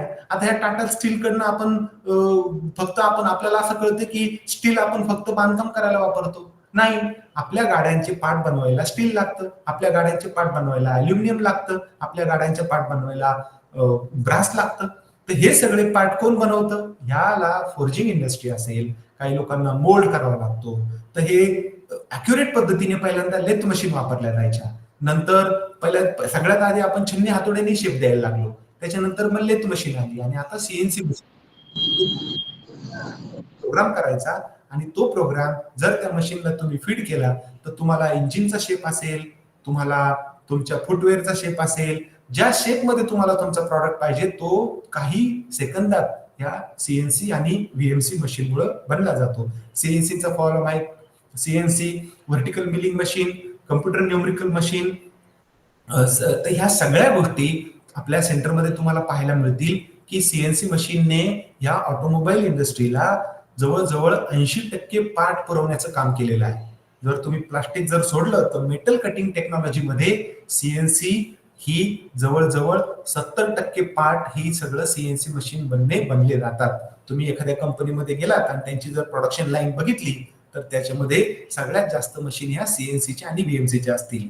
एखादे तुम्ही ITI मध्ये गेलात तर तिथे टर्नर आणि मशीन नावाचा ट्रेड आहे. तर बरेच विद्यार्थ्यांना हे माहीत नसतं की अरे मशीन, प्रत्येकाला असं वाटतं की आपण फक्त चांगला एसी हॉल लावायचा, बटन दाबायचं, काम करायचं आणि त्याच्यावरनं राष्ट्र जर पुढे जायचं असेल तर तुमची प्रॉडक्ट वाढले पाहिजेत, तुमची प्रॉडक्टिव्हिटी वाढली पाहिजे, तुम्ही जास्तीत जास्त गाड्या बनवल्या पाहिजेत, तुम्ही जास्तीत जास्त रोबोट बनवले पाहिजेत, तुम्ही जास्तीत जास्त उपकरणं बनवली पाहिजेत, तेव्हा कुठं तुमच्या हाताला काम मिळतं आणि तुमची जी काय जीडीपीचा रेट वाढला जातो. जे चायनाने केलं ते ह्या सगळ्या व्होकेशनल एज्युकेशनच्या आणि प्रोडक्शन बेस्ड टेक्नॉलॉजीच्या जीवावरती केलं. तर त्या सीएनसी आणि बीएमसी मशीन्स आहेत.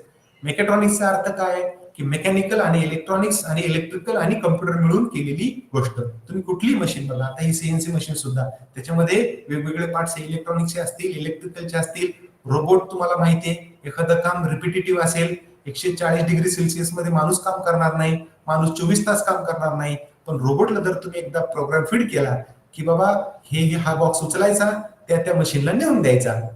आपण कधी कधी दमतो, आपण चहा प्यायला जातो, आपण पाणी प्यायला जातो, आपण जेवायला जातो. रोबोट असं कधी न करता 24 तास 7 दिवस 365 दिवस हा रोबोट काम करतो. मग जिथे जिथे अवघड काम आहेत, जिथे जिथे माणूस जाऊ शकत नाही, तिथे तिथे रोबोट जातो आणि त्याचं उत्पादन करतो. मित्रांनो, तुम्हाला आश्चर्य वाटेल की रोबोट्स भारतामध्ये फक्त 1.5 ते 2% वापरले जातात. आणि मी जपानला गेलो होतो, तर त्या जपानमध्ये रोबोटची युटिलिटी जवळजवळ 20 ते 21% आहे. म्हणजे मला सांगा, जपानमध्ये रोबोट जास्त वापरले म्हणून तिथं बेकारी आहे का? लोक म्हणतात रोबोट आलं, ऑटोमेशन आलं, मग आपल्या लोकांच्या हाताला काम राहणार नाही. अरे पण एवढी कामं नवीन आलीत की तुम्ही कितीही काम केलं तरी ते कमी पडतंय. जर तुम्ही रोबोट वापरले नाही तर तुमचं प्रोडक्शन होणार नाही, आणि जर तुमचं प्रोडक्शन नाही झालं तर तुमच्या हाताला काम मिळणार नाही. आणि जर ते हाताला काम नाही मिळालं तर आपण, कारण ही बाजारपेठ आता फक्त इंडिया नाही आहे, आपल्याला आता आफ्रिकेला द्यायचंय. आता आपल्याला जर तुम्ही आपली महिंद्राची गाडी बघितली तर ती कितीतरी देशांमध्ये एक्सपोर्ट होते. त्याच्यामुळे तुम्ही विचार करू नका की अरे हे जर आपण शिकलो नाही तर येणारा काळ आपल्याला माफ करणार नाही. पीएलसी आणि ऑटोमेशन. आता रोबोट हा मेकॅनिकल आहे, रोबोटला स्वतःची बुद्धी नसते. रोबोटला कुणीतरी सांगावं लागतं की बाबा ही वस्तू इथं उचलून ठेव, त्याचा स्वतःचा कंट्रोलर असतो, तर ते काम पीएलसी करतं. त्याला म्हणतात प्रोग्रामेबल लॉजिकल कंट्रोलर. त्याच्यामुळं बरेच लोक म्हणतात की इलेक्ट्रिकलची ब्रांच. आता जरी काही लोक म्हणतील की सर हे आम्हाला खूप हेवी होत आहे, परंतु हे हेवी नाहीये, ही तोंड ओळख आहे फक्त. ही तुमची एक फक्त तोंड ओळख करून देतोय, तुम्हाला ह्या टर्मिनॉलॉजीज देतोय. तुम्ही ही नावं टाईप करून घ्या आणि ही नावं टाईप केल्यानंतर तुम्ही युट्यूब मध्ये टाका आणि ती समजून घ्या, त्याची मजा बघा. मराठीत घ्या, हिंदीमध्ये बघा, इंग्लिशमध्ये बघा, नक्की काय करतं. त्याचा तुम्हाला इंटरव्ह्यू मध्ये फायदा होईल, तुमचा कॉन्फिडन्स वाढेल, तुम्हाला इंजिनिअरिंग विषयी प्रेम निर्माण होईल. कारण वर्तमानपत्रामध्ये एखादी बातमी आली इंग्लिशमध्ये आणि ती जर आपल्याला कळालीच नाही तर आपण तो पेपरच वाचत नाही, का तुम्हाला इंग्लिश कळत नाही. तसं जर इंजिनिअरिंग जर कळलं नाही तर आपल्याला आवड निर्माण होणार नाही. म्हणून मुद्दामून ह्या सगळ्या गोष्टी ज्या मी तुम्हाला दाखवतोय त्या तू कुठेतरी लिहून ठेवा, कुठेतरी टाईप करा. आणि मग त्या काय करतात, पीएलसी काय करतं, आपली दुधाची फॅक्टरी, आपण दूध पाहतो, चिलिंग प्लांट पाहतो, कोण ऑन करतं त्याला, कोण ऑफ करतं. ठराविक वेळेनंतर एखादी गोष्ट बंद का होते, कोण करतं, तिथे तर कम्प्युटर पण नाहीये, मग कोण करतं, त्याला मिनी कम्प्युटर म्हणतात. Programmable logical controller and automation. तुम्ही आपले ऊसाचे कारखाने पाहता, त्या ऊसाच्या कारखान्यामध्ये तुम्ही कंट्रोल रूम असते, त्या कंट्रोल रूम मध्ये काय असतं, हा पीएलसीच असतो. हा पीएलसी हा इतका छोटा, आपण त्याला आता आजच्या इंडस्ट्रीचा आकार आहे की तुम्ही काही करा, छोट्याशा जागेमध्ये अगदी 12 वोल्ट किंवा 24 वोल्ट मध्ये हा काम करतो. त्याला फार मोठं इलेक्ट्रिसिटी लागत नाही, त्याला फार मोठी बॅटरी लागत नाही. आणि त्याच्यामुळं जे काय हा आपला संगणक, आपण विंडोज वरती काम करतो, लिनक्स वरती काम करतो, याला एक स्वतःचा मायक्रो कंट्रोलर असतो आणि एक छोटासा इनपुट आउटपुटचे कार्ड असतात. आणि हा सगळ्या गोष्टी तुम्ही केलेला प्रोग्राम तुम्ही या पीएलसी ला दिला, हा पीएलसी सगळं कॉम्प्युटरचं काम करतो आणि तुमचा पूर्ण प्लांट. मग रोबोटला काय सांगायचंय, पीएलसी ठरवतो. सीएनसी मशीनला काय सांगायचंय, पीएलसी ठरवतो. तुमच्या कन्व्हेअरला काय सांगायचंय, पीएलसी ठरवतो. म्हणजे थोडक्यात तुमचं मेंदूचं काम हा सगळा पीएलसी करतो. हा तुमच्या आयुष्यातला सगळ्यात इंजिनिअरिंग मधला महत्वाचा भाग आहे पीएलसी. रोबोट तुमचे हात झाले आणि पीएलसी तुमचं ब्रेन झालं. Virtual factory. व्हर्च्युअल फॅक्टरी म्हणजे प्रत्येक वेळेस तुम्हाला आता फॅक्टरी बनवली, तुम्ही त्याचं डिझाईन बनवलं, तुम्हाला एक मशीन नको आहे, 2 मशीन टाकायच्या. तर हे सगळं करताना मग तो मशीन आणावं लागेल का आपल्याला? नाही. तर ते आपण त्याची फॅक्टरी तयार केली आणि त्या फॅक्टरीमध्ये जर आपण हे प्रयोग केले तर आपल्याला कळतं की अरे आपण जर 10 लेबर वाढवले तर माझं प्रोडक्शन किती वाढेल, मी जर 4 मशीन कमी केल्या तर माझं प्रोडक्शन किती कमी होईल. हे सगळं मला व्हर्च्युअल फॅक्टरी सांगतं. Internet of things. Internet of things तुम्हाला मागाशी सांगितलं की इंडस्ट्री 4.0 आणि इंटरनेट ऑफ थिंग्स या दोन गोष्टी आपल्याला माहित असणं खूप गरजेचं आहे. इंटरनेट ऑफ थिंग्स म्हणजे आपल्या ह्या ज्या इंटरनेटमुळे होणाऱ्या गोष्टी. आता तुम्ही पहिल्यांदा तुम्हाला आठवत असेल की जर आपल्या फ्रीज जर उघडला तर टुक टुक टुक टुक आवाज येतो, म्हणजे तो सांगतो की मी बराच वेळ उघडा आहे, मला बंद करा. मग आपण तो फ्रीज बंद करतो. आता हे आपण लोकली बंद केलं. तुम्हाला हा जर फ्रीज जर तुम्ही तुमच्या कॉलेजमध्ये आहात आणि तुम्हाला घरचं जर तुमचं फ्रीज बंद करायचं तर तुम्ही कसं कराल? तिथला एक सेन्सर असेल, तो सेन्सर क्लाउडला कनेक्ट होईल आणि त्या IoT मार्फत तुम्ही तुमच्या मोबाईलवरनं त्याला IoTने एक कमांड द्याल. तिथनं तो कमांड घेऊन जो काय आहे तिथली मोटर, त्या मोटरने तो दरवाजा आतमध्ये ओढून घेईल आणि फ्रीजचा दरवाजा बंद होईल. तुम्हाला तुमच्या छातीमध्ये एखादी चिप बसवली आणि त्या चिपनी तुमच्या हृदयाचं कार्य मोजायचं ठरवलं आणि असं एक घटना घडली की तिथं तुमचं हृदयाचं कार्य बंद पडते, त्यावेळेस ती चिप इंटरनेटच्या माध्यमातून तुमच्या डॉक्टरला सांगेल की याचे हार्टबीट खूप वाढलेत, याला आता हार्ट अटॅकचा धोका आहे. त्या पद्धतीने इंटरनेट थ्रू ह्या सगळ्या गोष्टी होणार आहेत. जी टेस्ला कार आहे, टेस्ला कारनं पूर्ण ड्रायव्हरलेस कार येते, ती पूर्ण कार इंटरनेटच्या माध्यमातून कमांड देते एकमेकांना. तर हे सेन्सर आणि क्लाउड या दोघांना एकत्र काम करण्याचं काम इंटरनेट ऑफ थिंग्स करतं. Your sensor technology and your cloud technology, when they are communicated with each other using internet, it becomes IoT, and this is going to make a miracle in your next 4 years. So every machine has got now sensors. These sensors are nothing but information provider, and that information is carried throughout at a remote level through internet, and this information goes to actuator and then actuator takes the call. So this entire journey is very phenomenal, and this is how miracles are happening. You get to know where is your car stuck, where is it has been given jerk. म्हणजे माझ्या ड्रायव्हरने अमुक अमुक ठिकाणी jerk दिला तरी मला घर बसल्या कळतं की तो जर्क कधी आला. सो हे इथून पुढची प्रत्येक डिव्हाइस आपल्याला IoT डिव्हाइस असणार आहे. तुम्ही आता तुमच्या घरातली मोटर असेल, तुम्ही इंटरनेटवरनं तुम्ही तुमच्या मोबाईलवरनं चालू करू शकता, बंद करू शकता, तुमचं घराचं डोअर तुम्ही उघडं करू शकता. So home automation, smart cities, smart villages, ह्या सगळ्या गोष्टी ह्या इंटरनेट ऑफ थिंग्समुळे शक्य होणार आहेत. सिस्टीम इंटिग्रेशन, ह्या सगळ्या गोष्टी म्हणजे या PLC असेल, रोबोट्स असेल, IoT असेल, ह्या सगळ्यांना एकत्र कोण करतं? सिस्टीम इंटिग्रेशन आणि कनेक्टिव्हिटी मी तुम्हाला सांगितलं की आता हे 5G आलंय, उद्या 6G येईल, हे सगळं नेटवर्क थ्रू होईल. मग त्याच्यामध्ये सिस्को असेल, आपल्या इथं ते सचिन वाघ हे सगळं काम करतात कनेक्टिव्हिटीचं, तर हे सगळं इंटिग्रेशन असेल. मोठमोठे सर्व्हर असतात, ते CCTV वगैरे सगळं एकत्रित करून ह्या सगळ्या गोष्टींना एका प्लॅटफॉर्मवरती आणणं is your connectivity. So this is the wheel of your entire automation. हे सगळं इंडस्ट्री 4.0चं जग आहे. ह्या जगामध्ये आता मेटावर्स येईल, त्याच्यामध्ये तुम्हाला ऑगमेंटेड रियालिटी येईल आणि मग अजून म्हणजे तुम्हाला उद्या किल्ल्यावरती जायचंय तर तो अनुभव सुद्धा तुम्हाला घेता येईल. आपल्या न्यूयॉर्कमध्ये असलेल्या मित्राबरोबर, मैत्रिणींबरोबर, भावाबरोबर आपल्याला कॉफी घ्यायची, तर आता असं वाटेल की तो मित्रच माझ्या समोर बसलेला आहे.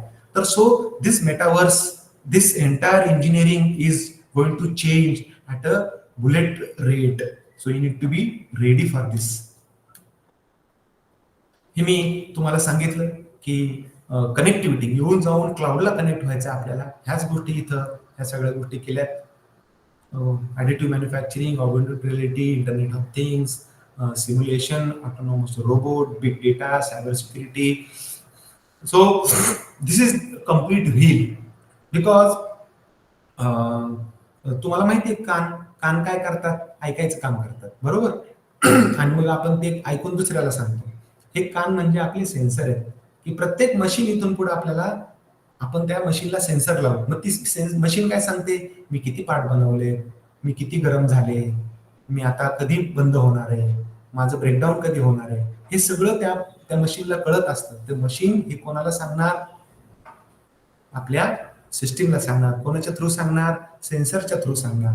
आपण कुठे बसलोय? आपण बारामतीमध्ये आहोत. फॅक्टरी कुठे आहे, फॅक्टरी MIDC मध्ये आहे. मग हे सगळं घडताना आपल्याला हे इंटरनेट थ्रू ही सगळी इन्फॉर्मेशन मिळणार, ज्याला आपण IoT, ज्यावेळेस आपण घरच्या घरी किंवा लोकल लेवलला काम करतो त्याला IoT म्हणतात. आणि हीच IoT ज्यावेळेस इंडस्ट्रीमध्ये वापरली जाते त्यावेळेस त्याला IIoT म्हणतात, इंडस्ट्रियल इंटरनेट ऑफ थिंग्स. म्हणजे आपल्या मशीनला सेन्सर लागला, त्या सेन्सरने क्लाउडला इन्फॉर्मेशन पाठवली, that becomes your IIoT. Simulation हे खूप तुम्हाला शब्द इथून पुढच्या आयुष्यात वापरला जाणार आहे. आमच्या कंपनीचं नावही सिमोसॉफ्ट आहे, ते त्या सिम्युलेशनमुळे ठेवलं आम्ही. कारण मी बघितलं की प्रत्येक मुलाला रोबोट हाताळणं शक्य नाही, प्रत्येक मुलाला CNC मशीन हाताळणं शक्य नाही. मग काय करू, आपण त्याचं सिम्युलेटर बनवू आणि ते सिम्युलेटरवरनं त्यांना तो फील येतो की as if I am cutting the metal, as if I am driving the vehicle. So driving simulator असतील, तुमचं पायलटच्या हातामध्ये no any trainee is given directly flight in his hand. Initially he gets to know what exactly the control panel is, what is the working structure of that particular device. So simulators are used to make your practice better, make you confident. So once you are confident in operating that particular instrument, operating that particular model, then you go and test on actual machine. So simulation is like a Shankara's third eye. So in DRS, in cricket, you generally see that umpire asks DRS, third umpire, that third umpire is nothing but a simulator, because he simulates that incident. He sees that what is the speed of the ball, what is the curve of that ball, what is the angle, and what will happen in the future if it is whether it is going to hit the stump or not. So what will happen in the future without investing in that particular system in a computerized program, you get to know what is going to happen in the future. म्हणजे मी 2 machine add केल्यानंतर माझं production किती वाढणार आहे. मी माझ्या गाडीचा gear design करतोय, तर तो डिझाईन करताना मी असं कुठलं मॉडेल तयार केलं की हे डिझाईन केल्यानंतर त्याचा परफॉर्मन्स किती असेल. So what is the performance of my product, that without investing a single rupee, without investing and going in the market and bringing that entire product you can model, you can simulate and get to know whether that product is going to give you the same results in the future or not. That is simulation. म्हणजे एखादी गोष्ट तुम्ही स्वतः कम्प्युटरच्या माध्यमातून रांगोळी काढल्यासारखं एखादी ते circuit बांधू शकता, प्रॉडक्ट तयार करू शकता आणि मग ते प्रॉडक्ट कम्प्युटरमध्ये टेस्ट करू शकता. आणि हे सगळं टेस्ट एकदा तुम्हाला ओके आली की मग तुम्ही जाऊन शिक्षकांना सांगू शकता की सर हे आम्ही असं केले, आता आम्ही याच्याप्रमाणे एवढ्या वायर घेऊन येऊ, एवढ्या मोटर घेऊन येऊ, एवढं गेजेस घेऊन येऊ आणि अशा प्रकारचं ते मॉडेल तयार करू. ऑटोनॉमस रोबोट तुम्ही बघितले. नंतर आताच मी सांगितलं की हे ऑटोनॉमस रोबोट्स एकमेकांशी उद्या बोलणार आहेत. एक माणसाबरोबर ते आता बिहेव्हिअरल पॅटर्न वरती एकमेकांवर काम करता येईल. आणि या सगळ्या याच्यातनं खूप मोठा डेटा तयार होतो. तुम्हाला आता AIDS ची लोक असतील, AIML ची लोक असतील, ह्या लोकांना माहिती आहे की आपण मशीन लर्निंग मध्ये किंवा आर्टिफिशियल इंटेलिजन्स मध्ये डेटा किती महत्वाचा असतो. पहिल्यांदा आपल्याला ह्या इंटरनेटच्या माध्यमातून, ह्या IoTच्या माध्यमातून खूप मोठा डेटा क्रिएट होतो. आणि तो डेटा क्रिएट झाल्यानंतर सगळ्यात मोठा प्रॉब्लेम येतो की हा डेटा फिल्टर कसा करायचा, त्याचा वापर कसा करायचा, याच्यातला डेटा चांगला डेटा कुठला आहे. आणि तो त्याच्यासाठी एक separate stream big data analysis आहे, सायबर सिक्युरिटी आहे, होणारे अटॅक्स. माझ्याकडे आता मी हे सगळं करताना कुठला व्हायरस येतोय का, त्याला मला कशा पद्धतीने रेक्टिफाय करता येईल, that is your cyber security. आणि हे सगळं वायरलेस व्हायला पाहिजे. हे सगळं कुठेही वायफायने व्हायला पाहिजे. म्हणून हा सगळा क्लाउडचा बेस येतो. याला डार्क फॅक्टरी सुद्धा म्हणतात काही लोक. डार्क फॅक्टरी म्हणजे तिथं माणूसच नाही असं होणार नाही. डार्क फॅक्टरी म्हणजे तिथं अंधार असेल असं नाही. डार्क फॅक्टरी म्हणजे तिथं पूर्ण मशीन्स असतील, तिथे माणूस असणार नाही. आणि हे सगळं ऑटोमेशन थ्रू ती सगळी कन्सेप्ट केली जाईल. याच्यामुळे प्रोडक्शन वाढेल, याच्यामुळे नवीन एम्प्लॉयबिलिटी वाढेल. आता विचार करा, क्लाउड, इथं आपल्याला क्लाउडचे एक्सपर्ट्स लागतील. ॲडिटिव्ह मॅन्युफॅक्चरिंग मी तुम्हाला सांगायचं विसरलो की जसं तुम्ही CNC मशीन बघितली की आपल्याला पार्ट बनवायला आपल्याला CNC मशीन लावायची. आपण स्टील घेऊन यायचो, आपण स्टील त्या मशीनला लावायचो, आपल्याला नको आपण काढायचो आणि उरलेला पार्ट आपण तो प्रॉडक्ट म्हणून वापरायचो. आता ॲडिटिव्ह मॅन्युफॅक्चरिंग मध्ये उलट आहे. ॲडिटिव्ह मॅन्युफॅक्चरिंग म्हणजे हे 3D प्रिंटिंग म्हणतात याला.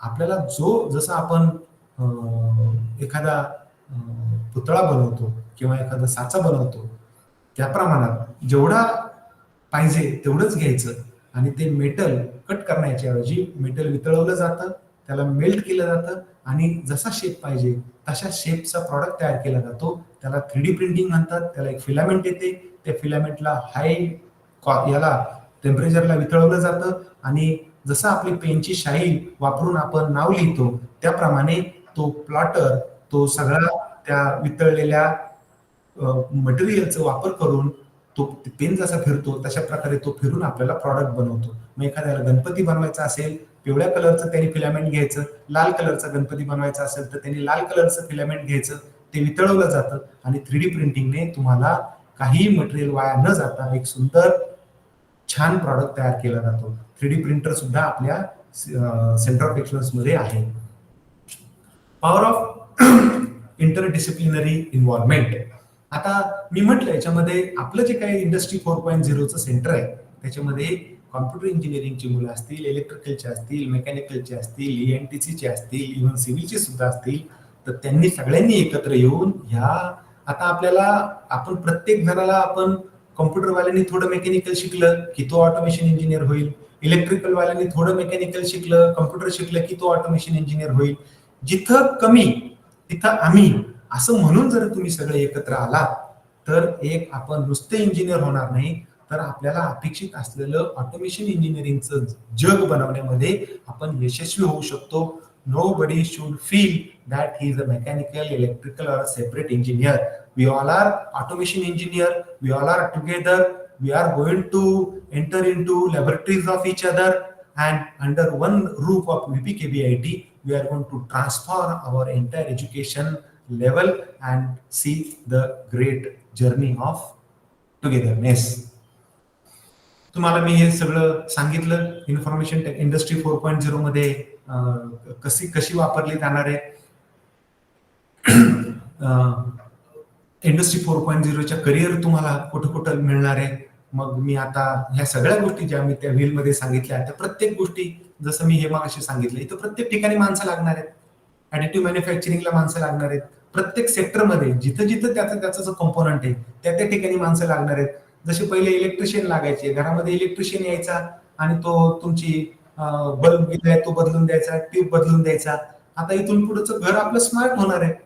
प्रत्येक घर आता IoT ने ऑपरेट होणार आहे. त्यावेळेस आता आपले IoT टेक्निशियन आपले येतील. क्लाउड कम्प्युटिंगला आता आलंय की क्लाउड वरती आता सगळा डेटा असणार आहे आपला. पहिल्यांदा आपल्याकडे आता कम्प्युटरवरती काम करायचो, आता आपल्याला व्हर्च्युअल मशीन ही कन्सेप्ट आलेली आहे. कारण 10 जण मिळून माझ्या आता कॉम्प्युटरची रॅम आता 32 GB झाली आहे. काही ज्यावेळेस आपल्याला मॉडेल ट्रेनिंगसाठी AIML साठी आपल्याला 2,000 ते 3,000 कोअरचा GPU वापरावा लागतो. मग हे सगळं त्या GPU जर घ्यायला गेलं तर 25 ते 30 लाख रुपयाला ते मशीन असतं. मग त्याच्याऐवजी क्लाउड वरती एखादं मशीन आपण भाड्याने घेऊ शकतो का? आपला केलेला प्रोग्राम, आपला केलेला अल्गोरिदम आपल्याला टेस्ट करायचं, तासाला 100 रुपये द्यायचे, तासाला 200 रुपये द्यायचे आणि तो आपला प्रोग्राम एक्झिक्यूट करून घ्यायचा, त्याला मॉडेल ट्रेनिंग करून घ्यायचं. त्याच्यासाठी ही क्लाउड कम्प्युटिंगची एक नवीन कन्सेप्ट आलेली आहे. आता इथून पुढं क्लाउडमध्ये जो काय आपण तुम्ही पाहता आपले जीमेल असेल, व्हॉट्सअप असेल, आपलं फेसबुक असेल, हा डेटा जातो कुठे? हा प्रत्येक ह्या गुगलचे मोठमोठे सर्व्हर आहेत. अमेझॉन वेब सर्व्हिसेस AWS आता त्यांनी सुरू केलंय. गुगलचं स्वतःचं एक वेब ऍप्लिकेशन आहे. हे सगळं करताना क्लाउड कम्प्युटिंग मध्ये खूप सारं करिअर आहे, IoT मध्ये, AI मध्ये. तर ह्या सगळ्या गोष्टी करताना आपल्याला विद्यार्थ्यांना लक्षात घेता येईल की प्रत्येक स्टेप मध्ये आपल्याला आता इथं चान्सेस आहेत करिअरचे. तर हा नक्की काय स्किल लागणार आहेत याला? आपल्याला इंडस्ट्री 4.0चा प्रवास करताना काही नाही, आपल्याला फक्त आपलं डोकं आहे ना हे जागेवरती ठेवायचं. डोकं मोबाईलमध्ये न घालता डोकं क्लासरूम मध्ये ठेवायचं, डोकं लॅबोरेटरीमध्ये ठेवायचं, डोकं वर्कशॉपमध्ये ठेवायचं, डोकं सेंटरमध्ये ठेवायचं. बाकी काही लागत नाही. ऑटोमॅटिक तुम्हाला हे VPKBITचे पूर्ण जे स्टाफ लोक आहेत ते खूप चांगले आहेत, खूप वेल क्वालिफाईड आहेत. ती बाकीचं सगळं ते काम करतील. तुम्ही काहीच करू नका. तुम्ही फक्त तुमचं डोकं त्यांना द्या, बाकी ते डोकं घडवायचं काम करतील. तुम्हाला टीमवर्क खूप गरजेचं आहे. क्रिएटिव्हिटी कधी येईल? ज्यावेळी डोक्यामध्ये काही विचार नसतील वेगळे. नाहीतर शाहरुखचा कुठला पिक्चर येणार आहे याच्यामध्ये जर तुमची क्रिएटिव्हिटी गेली तर तुम्ही काय करणार आहे? Strong communication skill. मला सांगा याच्यामध्ये तुम्हाला कुठं काय लागतंय, यातनं काय गोष्टी तुम्हाला विकत आणाव्या लागतात. टीमवर्क करताना काय करायचंय, आजूबाजूच्या लोकांना समजून घ्यायचंय, क्रिएटिव्हिटीसाठी काय करायचंय, विचार करायची पद्धत निर्माण करायची, कम्युनिकेशन करताना काय करायचंय की पद्धत पाहिजे ती कम्युनिकेशनची ती व्यवस्थित असली पाहिजे. आपल्याला व्हॉट्सअपवरती कम्युनिकेट करता येतं, पण आपण आपल्या आईला सांगू शकत नाही की आई मी आज कॉलेजवरनं उशिरा येणार आहे. आपल्या फॅकल्टीला आपल्याला सांगता येत नाही की सर माझ्या घरात असा असा प्रॉब्लेम आहे, डायरेक्ट आपण अब्सेंट राहतो. कम्युनिकेशन स्किल वाढावे लागतील तुम्हाला. 4 भिंती ओलांडून जाऊन मेकॅनिकलच्या एचओडीला लागेल, इलेक्ट्रॉनिक्सच्या एचओडीला भेटावं लागेल, सर आम्ही मेकॅनिकलची मुलं आहोत, आम्ही इलेक्ट्रॉनिक्स मध्ये आलोय, आम्हाला बोलायचंय, आम्हाला तुमच्याशी समजून घ्यायचंय, तुमच्या लॅबोरेटरीज पाहिजेत. That needs communication. याला कम्युनिकेशन म्हणजे फक्त व्हॉट्सअपवरती चॅटिंग करणं नाही, मनातली भीती सोडणं, प्रश्न विचारणं, समजून घेणं, एकमेकांबरोबर एकमेकांचे विचार व्यवस्थितपणे पोहोचले की नाही हे सांगणं म्हणजे कम्युनिकेशन. अनालिटिकल थिंकिंग, काय होऊ शकतं, काय घडू शकतं याचा एक विचार करण्याची पद्धत, ability to develop applications, practical aspect, sound knowledge of computers and IT. आता हे तर प्रत्येकालाच आहे.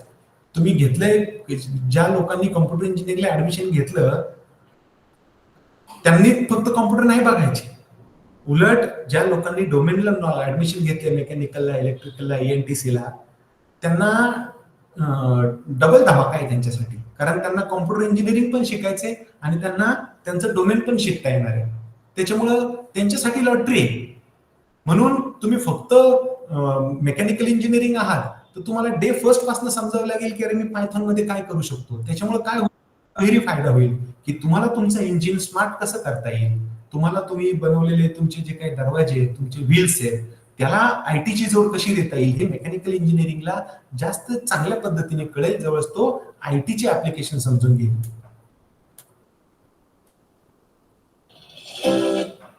आता मी हे सगळं इंडस्ट्री 4.0 बोललो. आता हे नक्की काय आहे? आपलं सेंटर ऑफ एक्सलन्स हे भारतातलं पहिलं सेंटर ऑफ एक्सलन्स का झालं?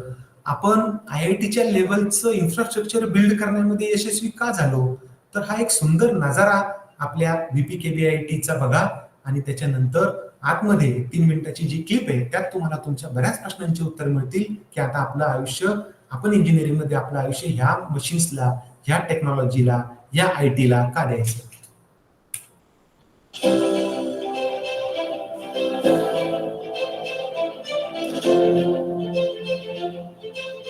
सर आवाज येतो पण स्क्रीन शेअर नाही. सर Screen स्क्रीन share नाही, sir. शेअर झाली. नाही sir.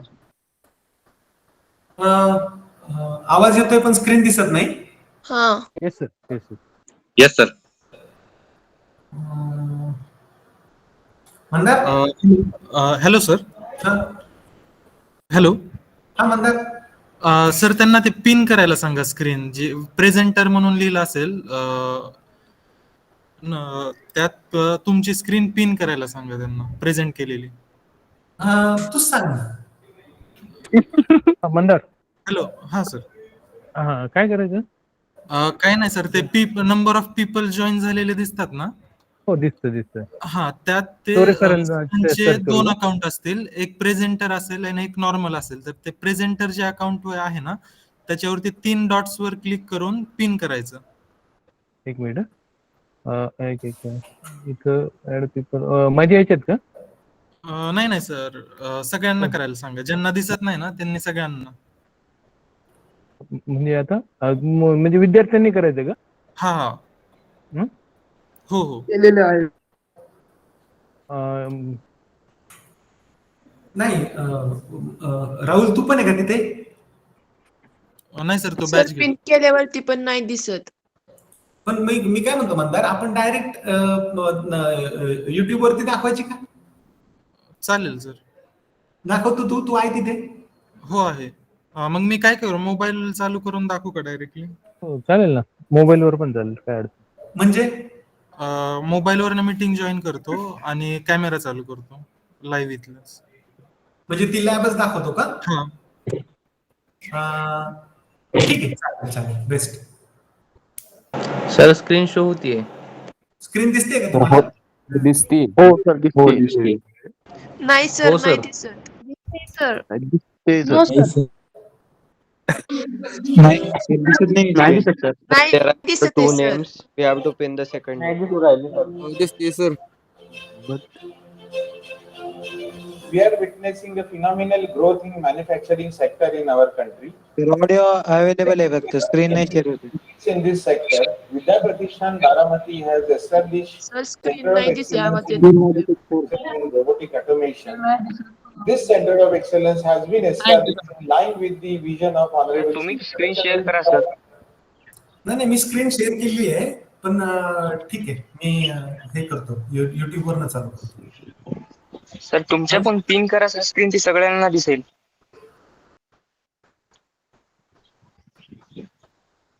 Sir, there are your two names. We have to pin the second one.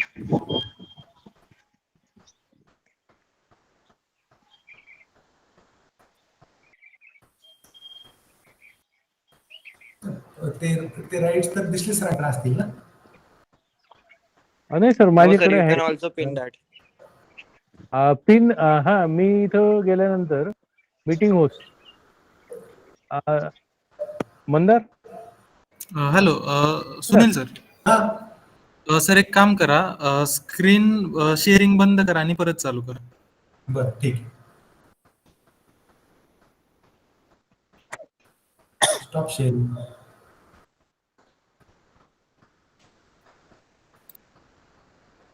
आता करू. हो सर.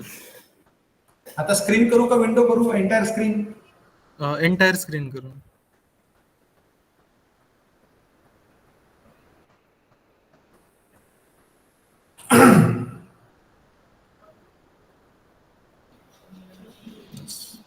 विजिबल आहे का आता?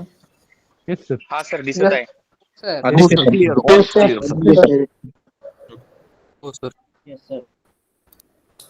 आता काय दिसते तुम्हाला. Screen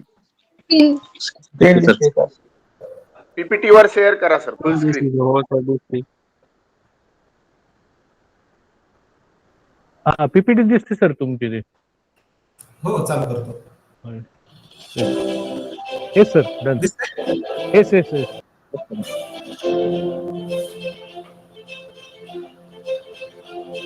We are witnessing a phenomenal growth in manufacturing sector in our country.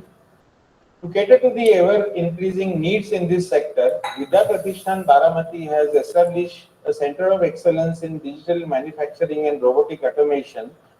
This Center of Excellence has been established in line with the vision of Honorable Sri Sharad Chandraji Pawar Sahab and valuable guidance and support from Honorable Pratap Rao Pawar Sahab as well as all trustees of Vidya Pratishthan. This Center of Excellence is funded by Phenolix Cables Limited and Signsoft Technology is the implementation partner. Baramati Vidya प्रतिष्ठानमध्ये साकारलं जात आहे भारतातील पहिलं digital manufacturing आणि robotics automation यावरील centre of excellence. जवळजवळ ह्या पूर्ण 4000 स्क्वेअर फीट मध्ये आपण एक इंडस्ट्रीचं प्रतिरूप बनवलेलं आहे की जी इंडस्ट्री 4.0 च्या तत्वावरती काम करते. इंडस्ट्री 4.0 म्हणजे आताची जगातील चौथी औद्योगिक क्रांती ज्यामध्ये तुम्हाला मानवविरहित उत्पादन कसं करता येईल, PLC, automation, robotics, artificial intelligence ह्या सगळ्या तंत्रज्ञानाद्वारे आपलं उत्पादन तयार करून ते जगाच्या तोड पडेल अशा पद्धतीचं उत्पादन कसं करता येईल, विद्यार्थ्यांना याविषयी कसं अवगत करता येईल, विद्यार्थ्यांना या आधुनिक तंत्रज्ञानाबद्दल कुशल करून त्यांना या उद्योगांना कसं पुरवता येईल यासाठी हा सर्व उपक्रम आपण करतोय. भारत हा युवकांचा देश समजला जातो कारण 65% लोकसंख्या इथं युवकांची आहे. मग इथल्या युवकांना आपण जर तंत्रज्ञानानं सक्षम करू शकलो, त्यांच्या हाताला कुशल असं तंत्रज्ञानानं काम देऊ शकलो तर मला असं वाटतं की जागतिक दर्जाचं महासत्ता होण्याचं स्वप्न आपलं खूप लवकर पूर्ण होऊ शकेल.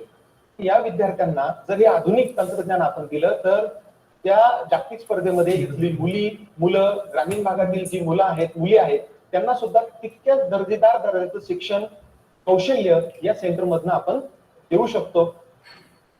आपण इथे आहे 6 ऍक्सिस मित्सुबिशी आर्टिक्युलेटेड इंडस्ट्रियल रोबोट. नंतर ही आहे स्मार्ट फॅक्टरी ज्याच्यामध्ये सेन्सर्स, PLC, रोबोट या सर्वांचे इंटिग्रेशन करून ऑटोमेटेड पूर्ण फॅक्टरी आहे. नंतर इलेक्ट्रोन्यूमॅटिक हायड्रोलिक्स लॅब ही पुन्हा IIoT शी कनेक्ट आहे. IIoT HMI based pneumatic lab, IIoT HMI based sensors lab, अद्यावत असं 3D printing lab, CNC 4 access VNC, IIoT HMI based पूर्ण तारा रोबोट सेल आणि या सर्वांचं एक प्रतिरूप, या सर्वांना एक सिम्युलेशन मध्ये बांधलेली एक संगणकाची सिम्युलेशन लॅब. या सर्व इक्विपमेंटचं प्रतिरूप या सिम्युलेशन मध्ये असणार आहे. एखाद्याला रोबोट वरती काम करायचंय, CNC वरती काम करायचंय, तर तो पूर्ण त्याचा प्रयोग, त्याचं डिझाईन या सिम्युलेशन मध्ये तयार करून त्याचा आत्मविश्वास वाढू शकतो आणि नंतर त्यांनी केलेलं काम या हार्डवेअरची जाऊन स्वतः टेस्ट करू शकतो. इतक्या अत्याधुनिक पद्धतीचं, इतक्या जागतिक दर्जाचं सेंटर ऑफ एक्सलन्सचं स्वप्न या विद्याप्रतिष्ठान बारामतीच्या सर्व ट्रस्टींनी इथल्या विद्यार्थ्यांसाठी आणि इथल्या उद्योगांसाठी आपल्या समोर साकार केलं आहे.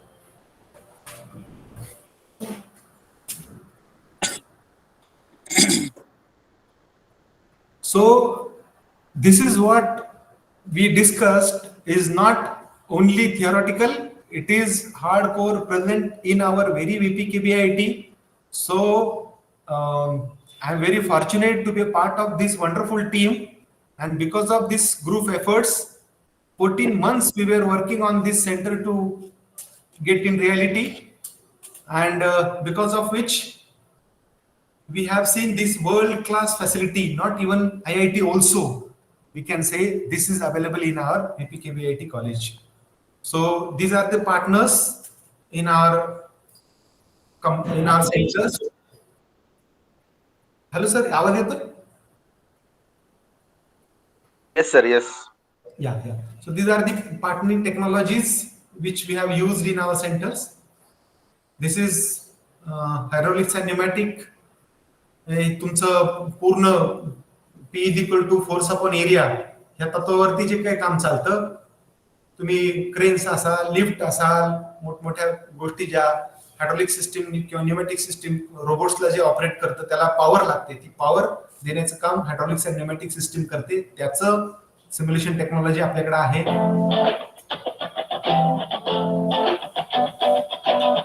मागाशी सांगितल्यामुळं हे PLC हा मधला जो आहे तो PLC आहे, आणि हा PLC यांना जसं तुम्ही प्रोग्राम फीड कराल त्या प्रकारे प्रत्येक गोष्ट चालू बंद करतो आणि पूर्ण त्याला कंट्रोल करतो.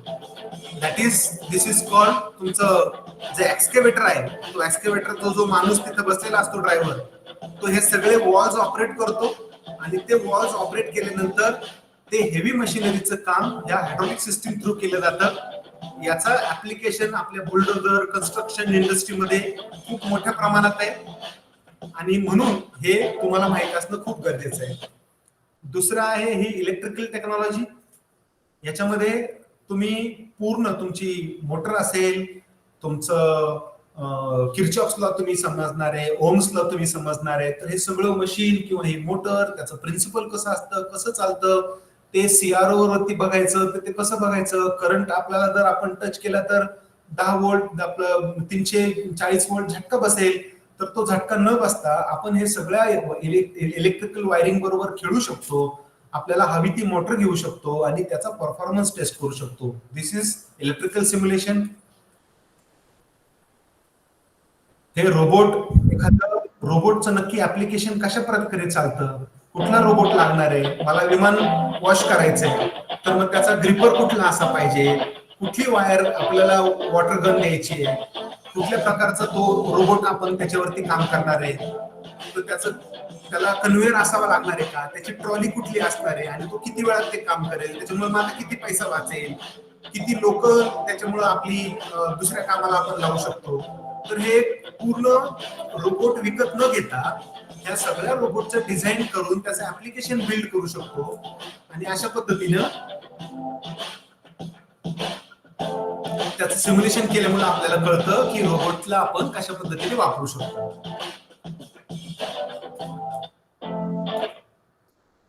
आपल्याला मला सांगायला खूप आनंद होईल की कॅडबरी जे आपण मॉन्डेलेस नावाच्या कंपनीने ते आता ओळखली जाते, इंदुरीला त्यांचा प्लांट आहे, ती लोक आपल्या सेंटरला भेटायला आली होती आणि त्यांनी आम्हाला सांगितले की सर आम्ही कॅडबरी बनवताना तो जो काही ट्रे असतो त्या कॅडबरी त्या ट्रेला चिकटली की तो ट्रे पूर्ण खराब होतो. त्याच्यामुळे आम्ही तो ट्रे 2 वेळा आपटतो आणि तो ट्रे पूर्ण साफ करतो आणि मग पुन्हा तो ट्रे नवीन कॅडबरीच्या जे काही वितळलेला मोल्ड आहे तो घ्यायला जातो.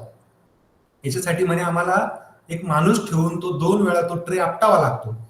तर याच्यासाठी ते जी टीम आपल्याकडे भेटायला आली होती त्या टीमला आपण असं सोल्युशन आपल्या सिम्युलेशन मध्ये करून दाखवलं की ह्या निळ्या कलरच्या कन्व्हेअरवरनं त्या कॅडबरीचा भरलेला ट्रे येईल. हे जो काय रोबोट आहे तो रोबोट तो ट्रे घेईल, तो 2 वेळा त्या जाळीवरती आपटेल. त्या जाळीवरती आपटल्यानंतर इकडं त्या कॅमेरा सिस्टीमला दाखवेल, कॅमेरा चेक करेल त्याच्यामध्ये कॅडबरीचे पार्ट काही शिल्लक आहेत का. जर कॅडबरीमध्ये काही शिल्लक असेल तर तो नॉट गुड मध्ये जाईल आणि जर पूर्ण ट्रे रिकामा झाला तर तो ओके मध्ये जाईल. अशा प्रकारे आपण एक रोबोटचं केस स्टडी तयार केली, कॅडबरीच्या लोकांना ती दाखवली, कॅडबरीच्या लोकांना ती आवडली आणि कदाचित आता ते त्यांच्या कंपनीमध्ये इम्प्लिमेंट सुद्धा करू शकतील. आपण 1 रुपयाचा रोबोट घेतला का? नाही. आपल्याला काही याच्यासाठी पैसे लागले का? नाही. याच्यासाठी आपल्याला फक्त कम्प्युटरवरती रोबोट सिम्युलेशनचं सॉफ्टवेअर वापरलं. मग अशा प्रकारचे छोटे छोटे प्रोजेक्ट तुम्ही फर्स्ट इयर पासून सेकंड इयर पासून तुम्ही चालू करा. काय ऍप्लिकेशन काय? हिरवा टोमॅटो तोडायचा नाही, लाल टोमॅटो तोडायचा किंवा एखादी वस्तू इथनं घेऊन त्या टेबलवर ठेवायची. असे छोटे छोटे जरी प्रोजेक्ट केले तरी आपल्याला रोबोटशी मैत्री आपली निर्माण होईल. रोबोट काय करू शकतो हे आपल्याला कळेल आणि हळूहळू आपण त्या प्रवाहामध्ये सामील होऊ.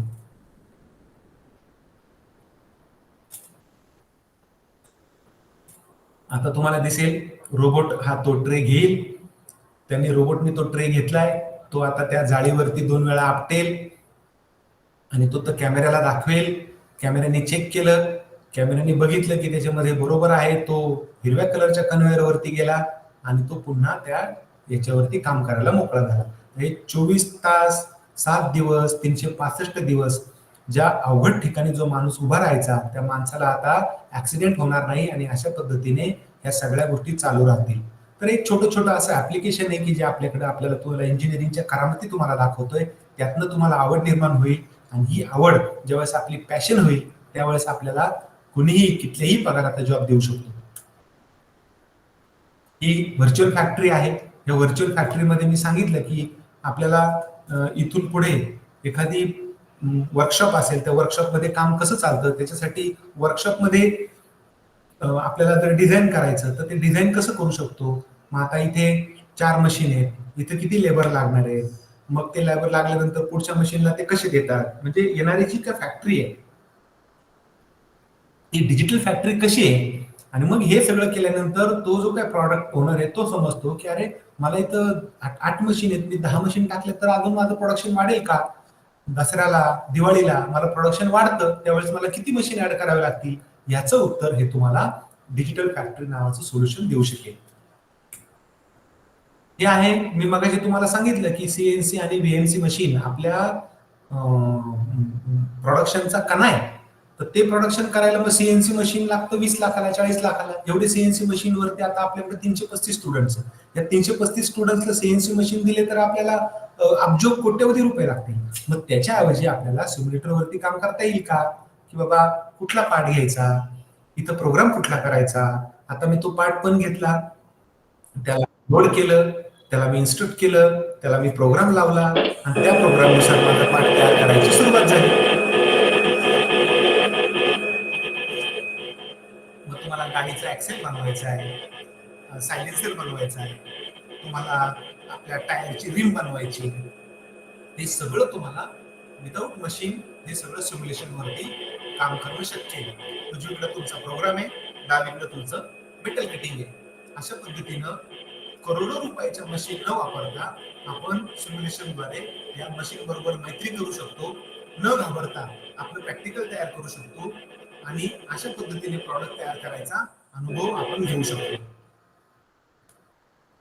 तर हे सगळं आपण रोबोट पाहिले, आपण डिजिटल फॅक्टरी पाहिली, आपण सीएनसी मशीन पाहिलं.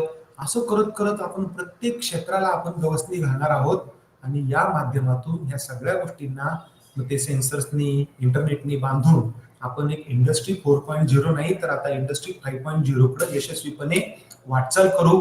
आपलं हे जे सेंटर आहे या सेंटर बरोबर आता agricultural development trust, NSDC, ASDC, skill India, तिथली MIDC हे सगळे एकत्र आलेत.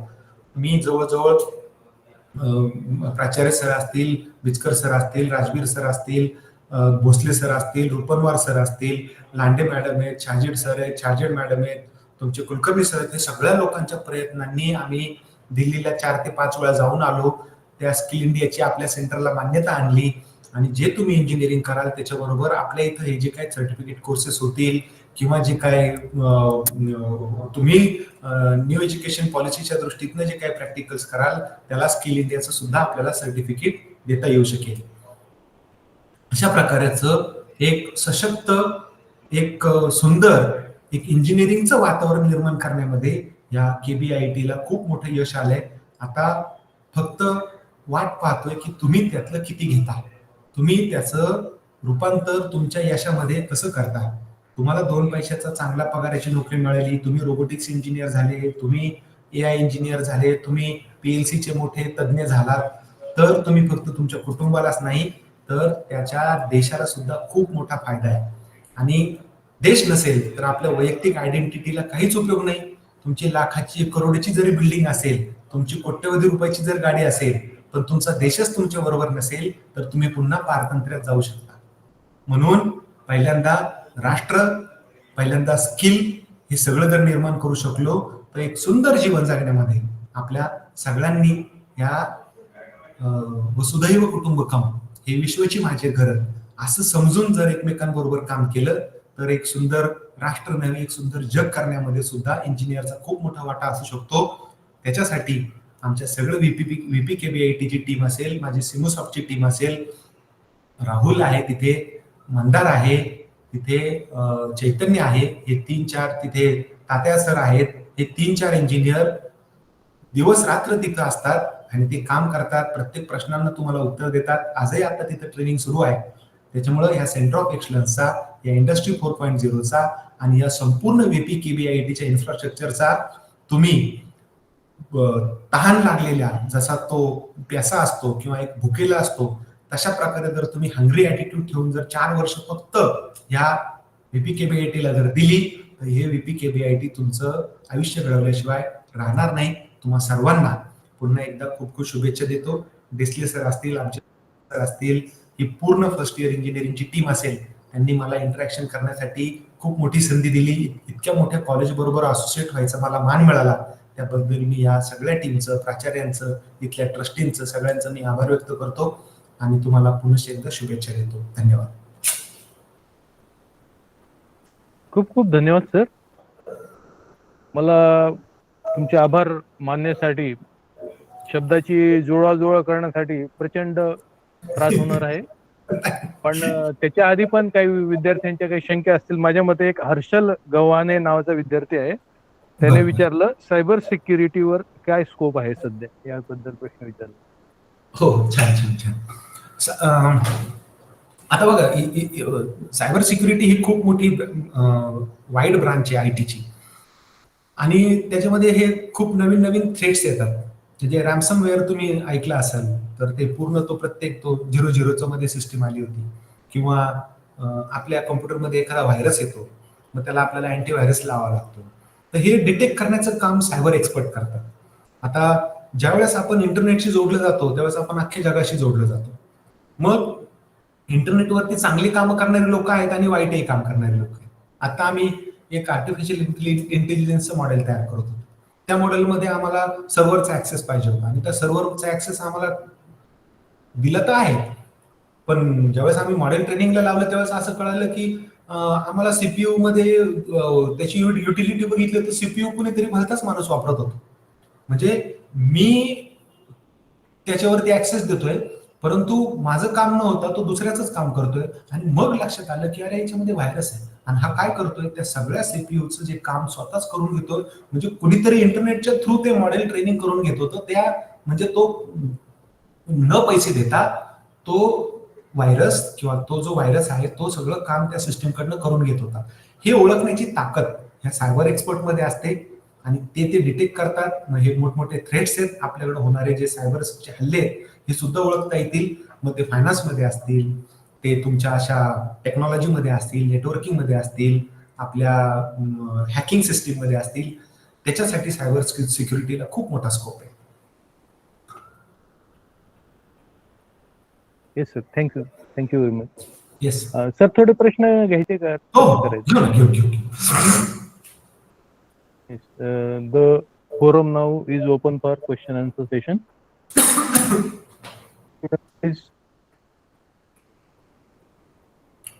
Students, if you have any question, please ask, because rest of 4 years we all are going to be together.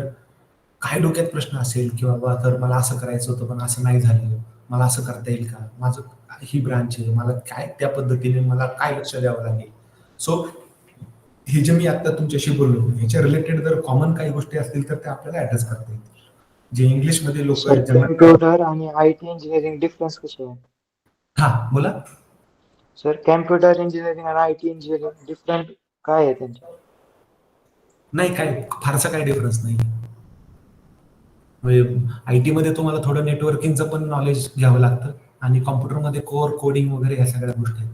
त्यामुळे उलट आयटी मध्ये थोडस तुम्ही जास्त सराउंडिंगनी एकत्र काम करू शकाल. सर सर AIDS कसं आहे? हा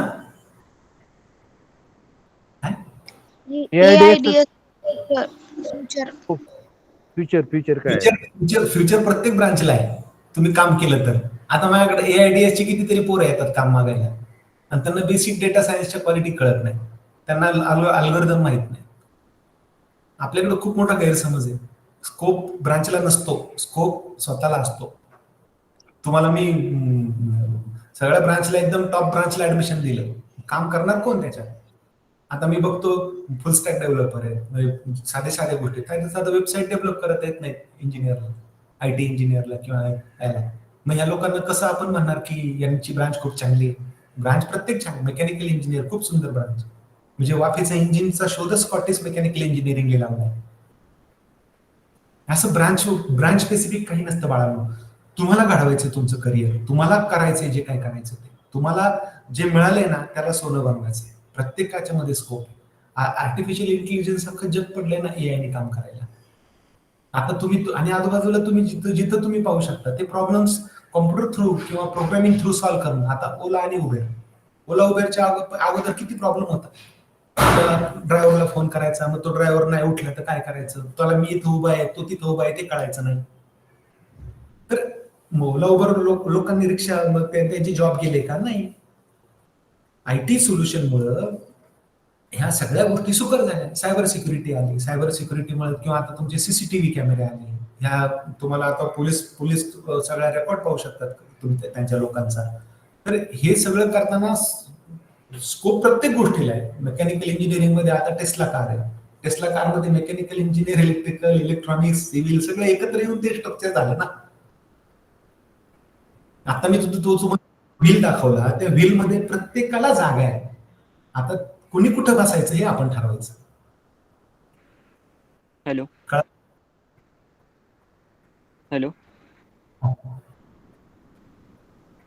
Sir, first of all, I would like to thank you for extensive experience and deep understanding of the engineering sector. I would also appreciate your insights on how the current trends are shaping the industry and influencing its challenges. Sir, my question was that how can engineers stay adaptable and continuously update their skill in a rapid changing technological landscape? Yes, very good question, Harsh. I told you, you just need to keep your mind open. You need to be attentive in your college, during your practicals, during your center association. And because earlier updating ourselves was very difficult because we were not connected with each other. Now we have become a common village, a global village. So no invention is far away from us. Immediately the next time we get to on our computer or our mobile. So what is that? We need to tune ourselves accordingly. Now, what is Python? Earlier C, COBOL, Fortran, those languages were there.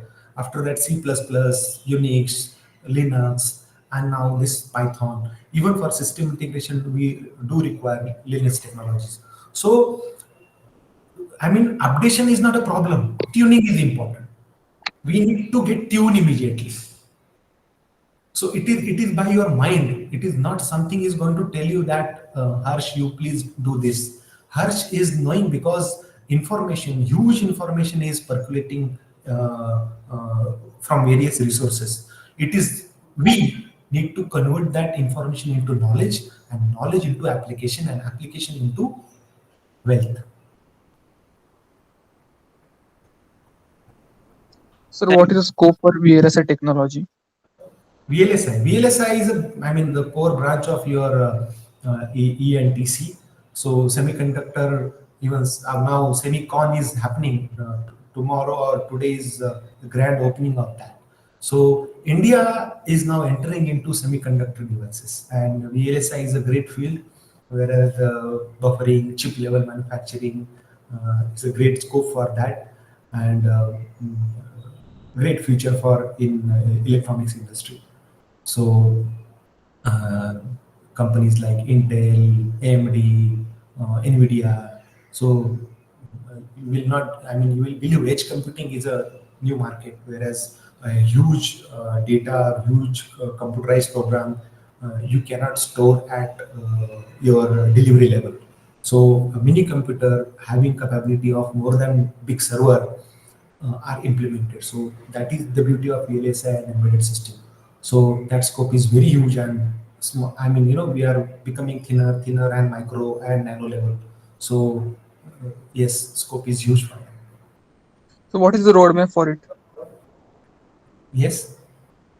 What is the roadmap for it? Roadmap. You just need to listen to your professors. Understanding the basic component of VLSI, and give your dedication. Roadmap is just to be attentive. Again, this is a common question for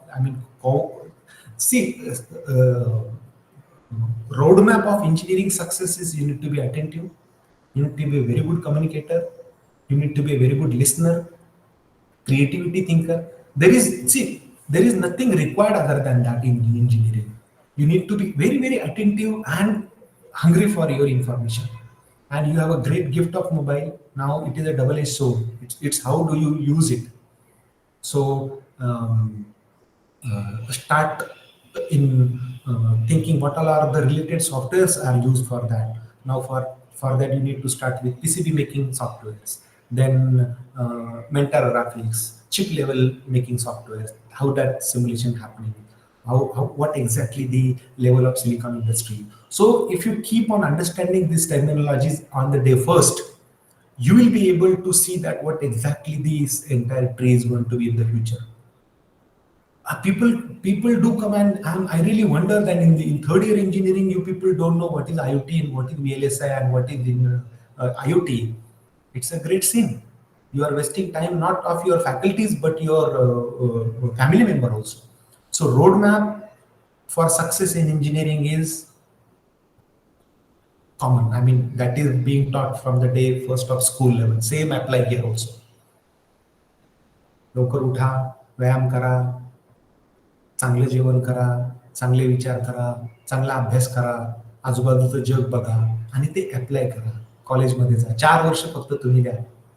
40 वर्ष तुम्ही आरामात सुंदर आयुष्य घडू शकता. And it is not need of only your family, it is the need of your nation now. Otherwise, other nation will take your identity away. Next.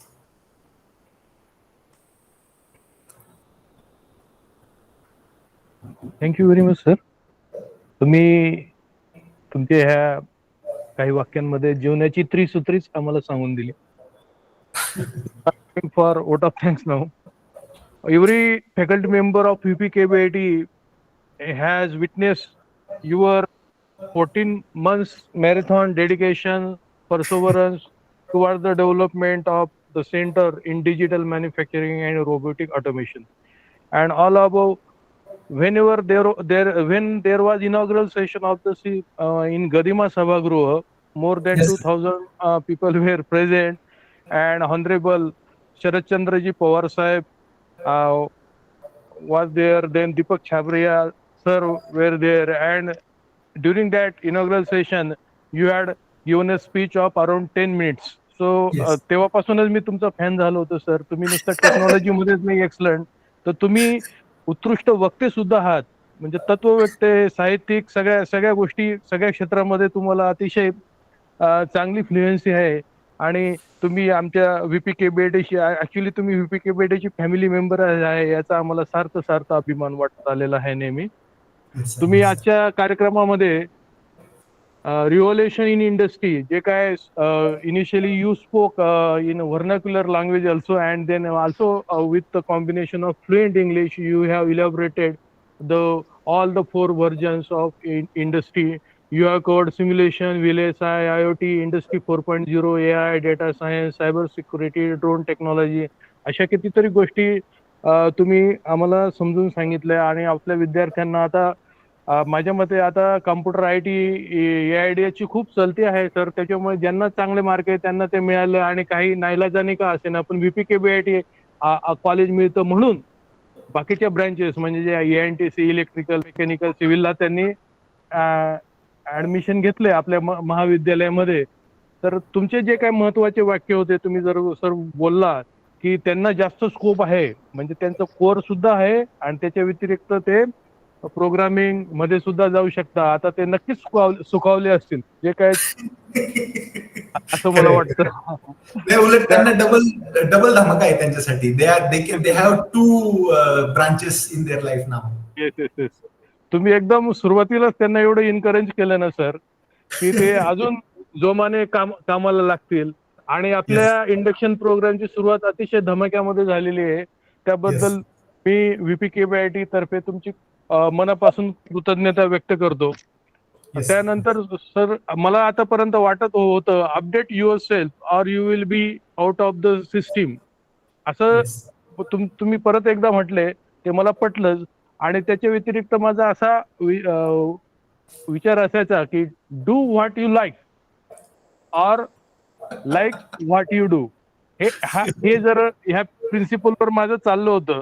पण तुम्ही जे काय म्हटले डू व्हॉट यू डिसलाईक, ही तुमची थेअरी फार वेगळी आहे sir. त्याचं सुद्धा आम्हाला खूप छान वाटलंय. तुमचे जे विचार इतरांपेक्षा खूप वेगळे आहेत. तुम्ही 7 habits of highly effective people हे बद्दल पण बोलले. त्याच्यानंतर 4 कॅटेगरी सांगितल्या, important, not important, urgent, not urgent, ह्या गोष्टी आहेत. तर खूप छान वाटलं. आणि एवढंच नाही तर आपलं ह्या सगळ्या विद्यार्थ्यांचे 4 वर्ष त्यांच्या आयुष्यातले सर्वांग सुंदर असे 4 वर्ष असणार आहेत, याची परत त्यांना खात्री पटलेली आहे. आणि ते झोकून काम करतील याबद्दल मला आता खात्री वाटायला लागली. आणि नक्कीच सर त्यांचं जीवन खूप सुंदर असणार आहे, खूप छान असणार आहे, एवढं मला म्हणायचं. आणि त्या व्यतिरिक्त पण तुम्ही तुमच्या ऐन उमेदीतल्या काळात एका व्यक्तिमत्वाचं नाव घेतलं, ती तुमचं आवडतं व्यक्तिमत्व. तसंच या बाबतीत तुमची आणि माझी आवड सेम आहे सर, जुळली आपली आवड. नाही, अर्थात तुम्ही अजूनही ऐन उमेदीच्या काळातच आहात सर. तर तुम्हाला परत एकदा खूप धन्यवाद देतो. आणि तुमच्या परवानगीने सेशन संपला असं मी जाहीर करतो सर. सगळ्यांना शुभेच्छा. खूप धन्यवाद. खूप धन्यवाद सर.